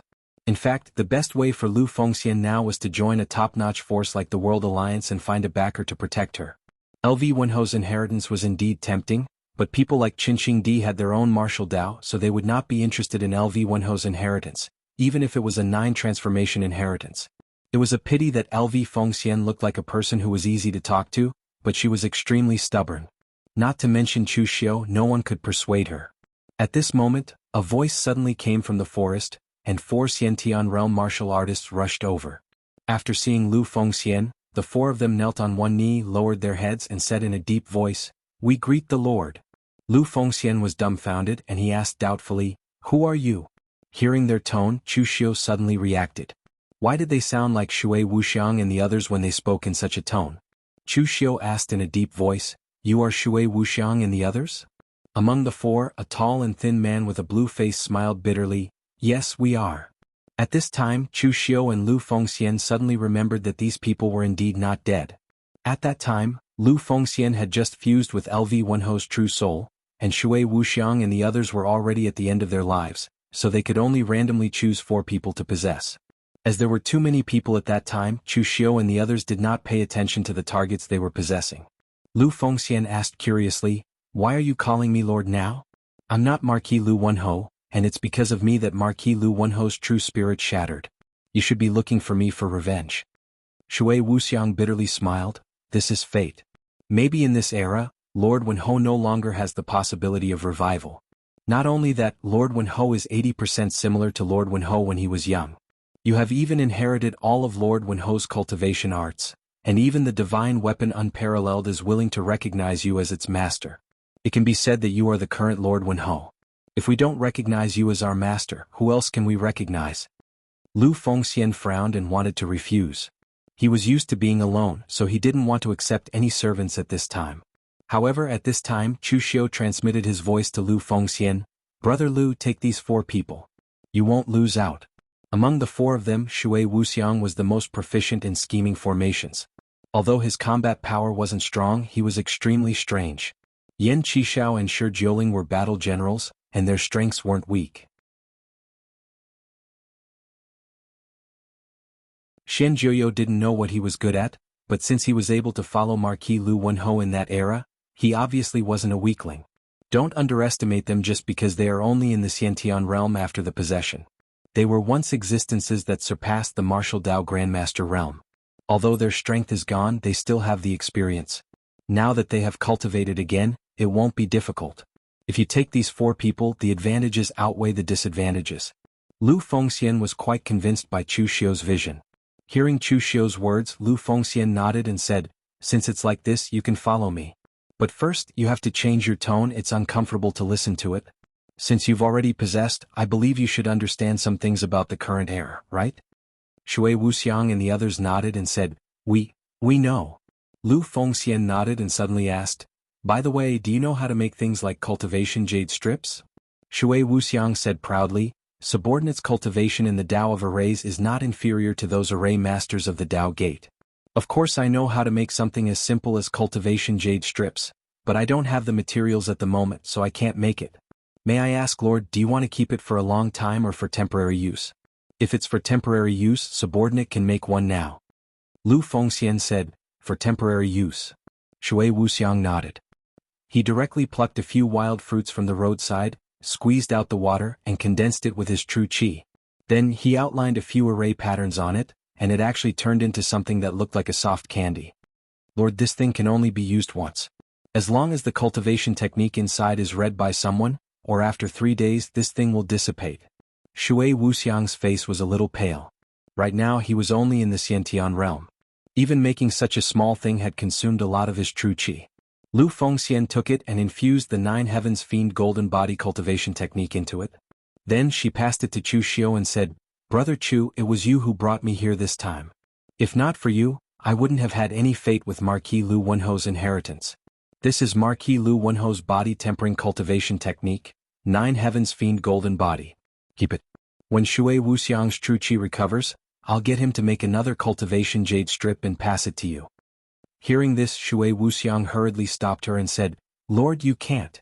This is a legacy cultivation technique left behind by Lord Marquis Lu Wenhou. How can it be given out so casually?" Lu Fengxian did not get angry. Instead, he said with an indifferent expression, "Are you the Lord or am I the Lord?" Shui Wuxiang smiled bitterly and did not continue to stop Lu Fengxian. He also discovered that although this Lu Fengxian's overall personality was different from Lord Marquis Lu Fengxian's, there were some details that were very similar to Lord Marquis Lu Fengxian's personality. As long as Lord Marquis Lu Wenhou decided on something, no one could stop him. Now Lu Fengxian was the same. As long as he decided on something, no one could stop him. Such a personality could be said to be extremely decisive. However, no one knew whether it was good or bad. After all, in ancient times, if Marquis Lu Wenhou had listened to Shui Wuxiang's advice and temporarily kept a low profile, he would not have fallen into such a situation. Chu Xiu also did not stand on ceremony with Lu Fengxian. He took the cultivation technique imparting item and said, "Many thanks, Brother Lu. I also happen to be in need of a top-notch body tempering cultivation technique. I won't stand on ceremony with you. However, I don't need the demon god's unparalleled halberd. I am a saber user. Changing to halberd would take too much time." Hearing Chu Xiu's words, Lu Fengxian did not force the cultivation technique to Chu Xiu. The two of them brought Shui Wuxiang and the others back to the Guanzhong torture room. Inside the Guanxi torture chamber headquarters, hearing the news of Chu Xiu's return, the Ghost Hand Monarch specially brought people out to welcome him. Chu Xiu had not even entered the door when the Ghost Hand Monarch was already laughing and cupping his fists. "Congratulations to Lord for beheading a Grandmaster and entering the 4th place on the Dragon and Tiger list." Chu Xiu asked in surprise, "This matter has already spread out?" The Ghost Hand Monarch nodded and said, "It has been spread out for a long time. Lord, your reputation in the underworld is now becoming more and more resounding." Along the way, Chu Xiu was afraid of any accidents, so he had been rushing with Lu Fengxian at full speed, but he did not care about the news outside. The wind-sweeping buildings' actions were quite fast. The Ghost Hand Monarch cupped his fists at Lu Fengxian and said, "I heard that young Marquis Wen has obtained the inheritance of the ancient demon god Marquis Lu Wenhou. This is also a cause for celebration." Lu Fengxian also greeted the Ghost Hand Monarch politely. "All right, let's go in and talk." Chu Xiu then asked the Ghost Hand King about what had happened during this period of time after inviting the crowd into the hall. The series of events that happened after Marquis Lu Wenho's land of inheritance had spread throughout the underworld in a few days, and it was quite well known. Among them, the most outstanding one was Chu Xiu, who killed a grandmaster. After becoming the little celestial master Zhang Qingjin, he was another young martial artist who killed a martial Dao grandmaster in public. Therefore, Chu Xiu was also promoted to the 4th place on the Longhu list. The previous 4th place was an extremely mysterious guy, soul-snatching saber, Li Feilian. The number of times this person had attacked in the underworld could be counted on one hand. He attacked 11 times and killed 10 people. The only time he used 2 sabers to kill was a genius of the younger generation of Chunyang Dao sect. In the end, the younger generation of Chunyang Dao sect suffered a huge blow and was unable to recover. Although the title given to him by the people of the underworld was a little cliché, it really fit the image.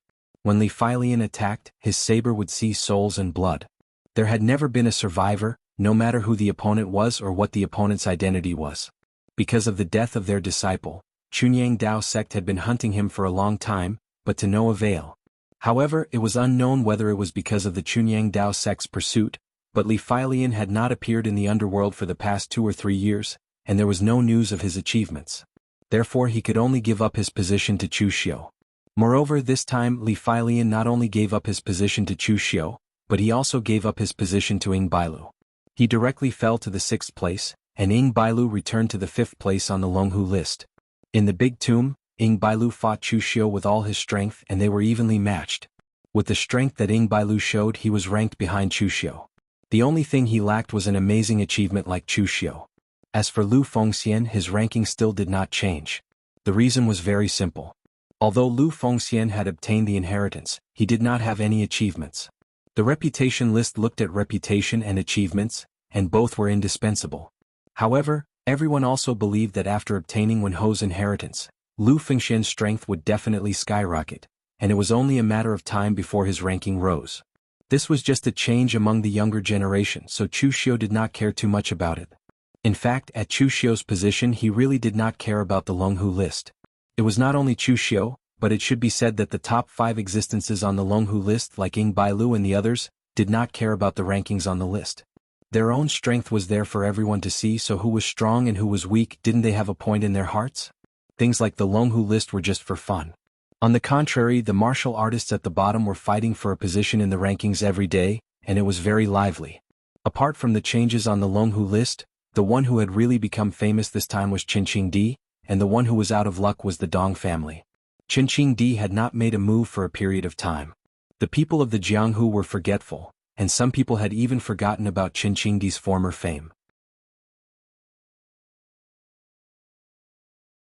As a result, when Qinqing Di made a move this time, the whole Jianghu knew about it, and people could not help but sigh. Qinqing Di was still the same Qinqing Di.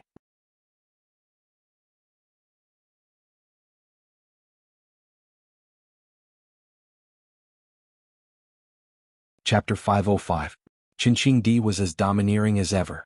Some people even suspected that Qinqing Di was not far from the true fire spiritual cultivation realm.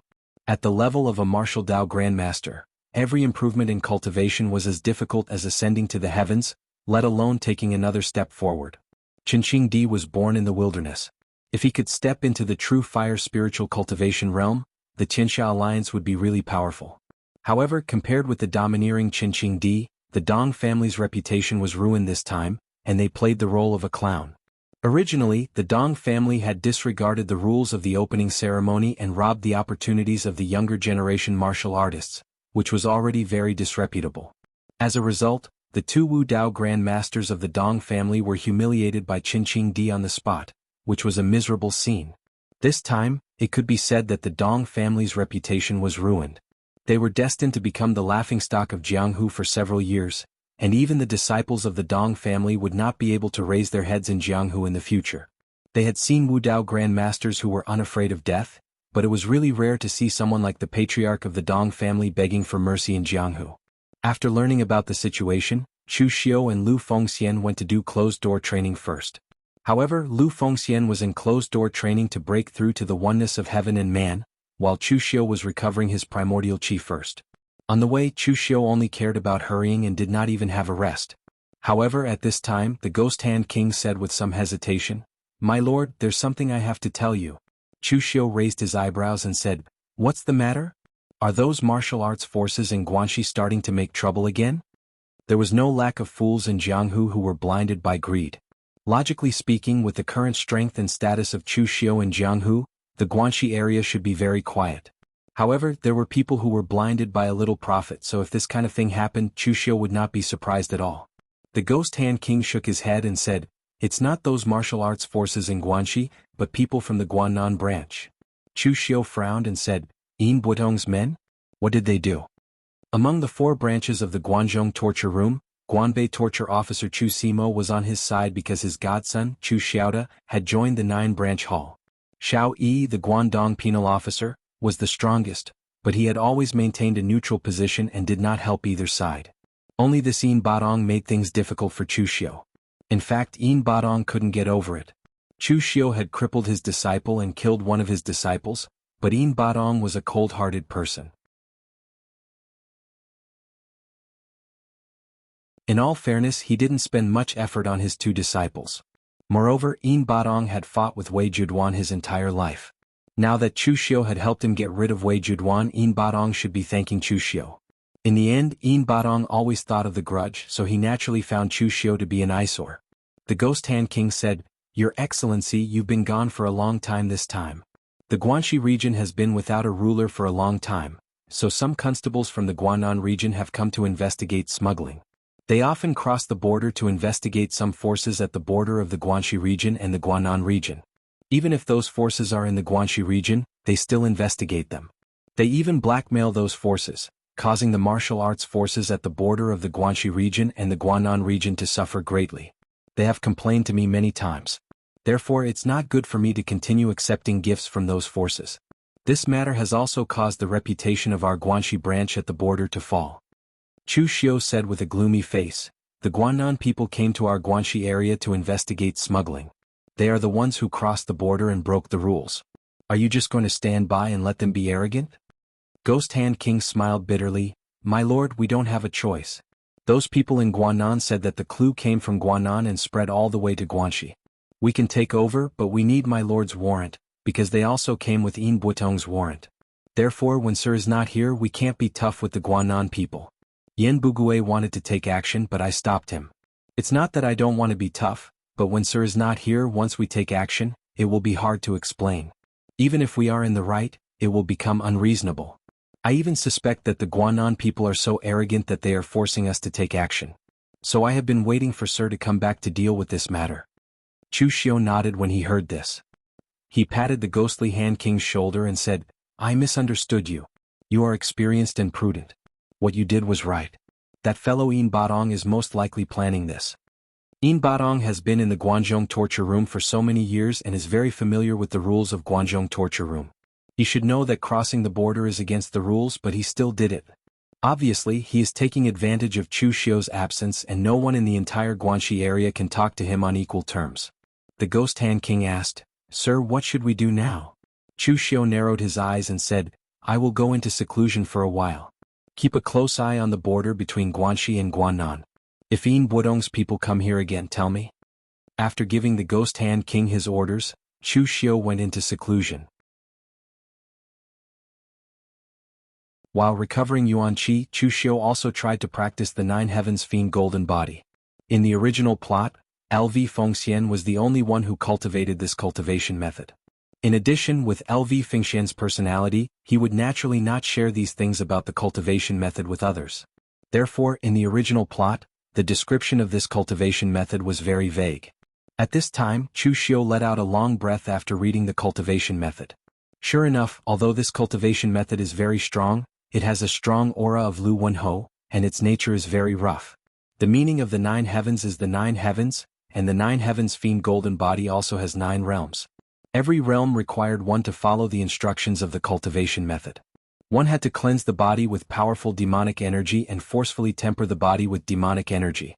Not to mention the pain involved, if one's physical body was weaker, they would directly cripple themselves while tempering their body with demonic energy. The higher the level of the cultivation method, the better it is.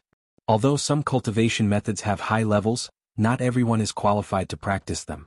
For example, Chu Xiu's Avici 3 blades, if an ordinary person uses it, he will become a madman.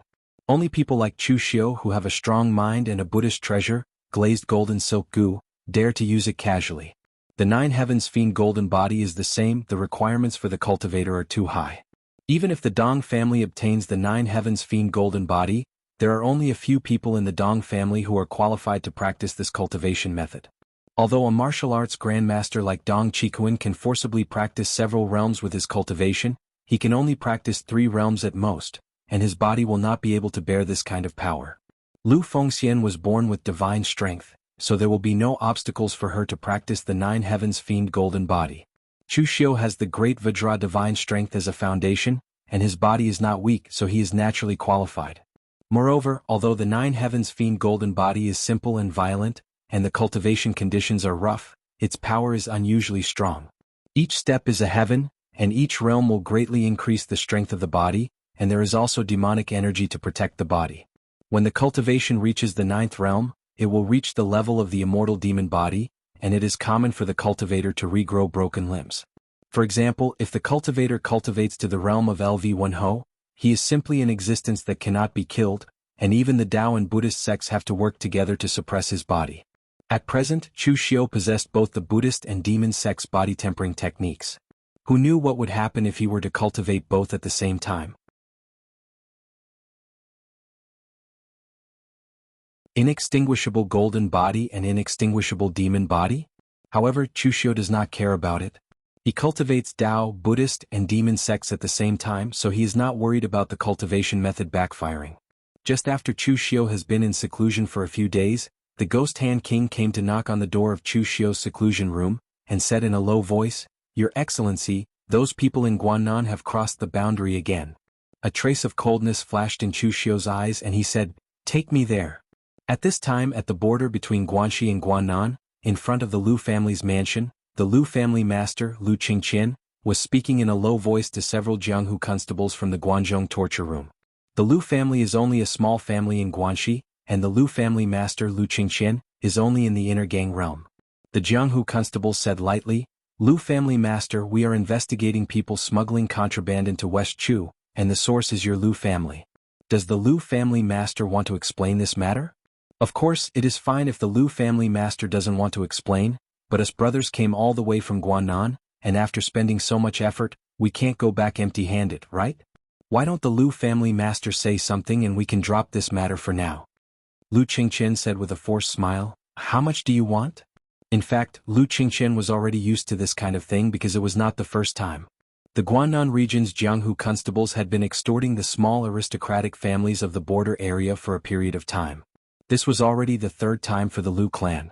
Now, all the powers of the border area could be said to be filled with complaints. At the same time they were cursing Chu Xiu in their hearts. They were all under the jurisdiction of Guanxi, and according to Chu Xiu's request, they had to give him a lot of offerings every month. Now they were being bullied and Chu Xiu didn't even dare to fart, so how could they look up to him? In this border, many forces thought that Chu Xiu was tyrannical. He could be ruthless to the forces of Guanxi, but when facing outsiders he would be terrified. The Guannan constables looked at each other and said lightly, "We don't want much. There are 8 of us here and each of us has 10 taels of purple gold. 80 taels is enough." Hearing this, Lu Qingqian's expression suddenly changed and he quickly said, "Gentlemen, my Lu family really can't take out so much purple gold." In fact, the Lu family had 80 taels of purple gold before, but this group of people had come to the Lu family 3 times in a few months, so how could they take out these things? The Jianghu constables heard this and sneered, "Can't take it out? Well, then come with me to Guannan Torture Hall." You're tuning in to the Han Li's Wuxia Chronicles YouTube channel. We're so grateful for your support and don't forget to subscribe to join us on this incredible journey through captivating stories. Your generosity through donations truly makes a world of difference, as it's the primary source of revenue that allows me to expand and enhance this channel for you. Thank you from the bottom of my heart for being a part of this adventure.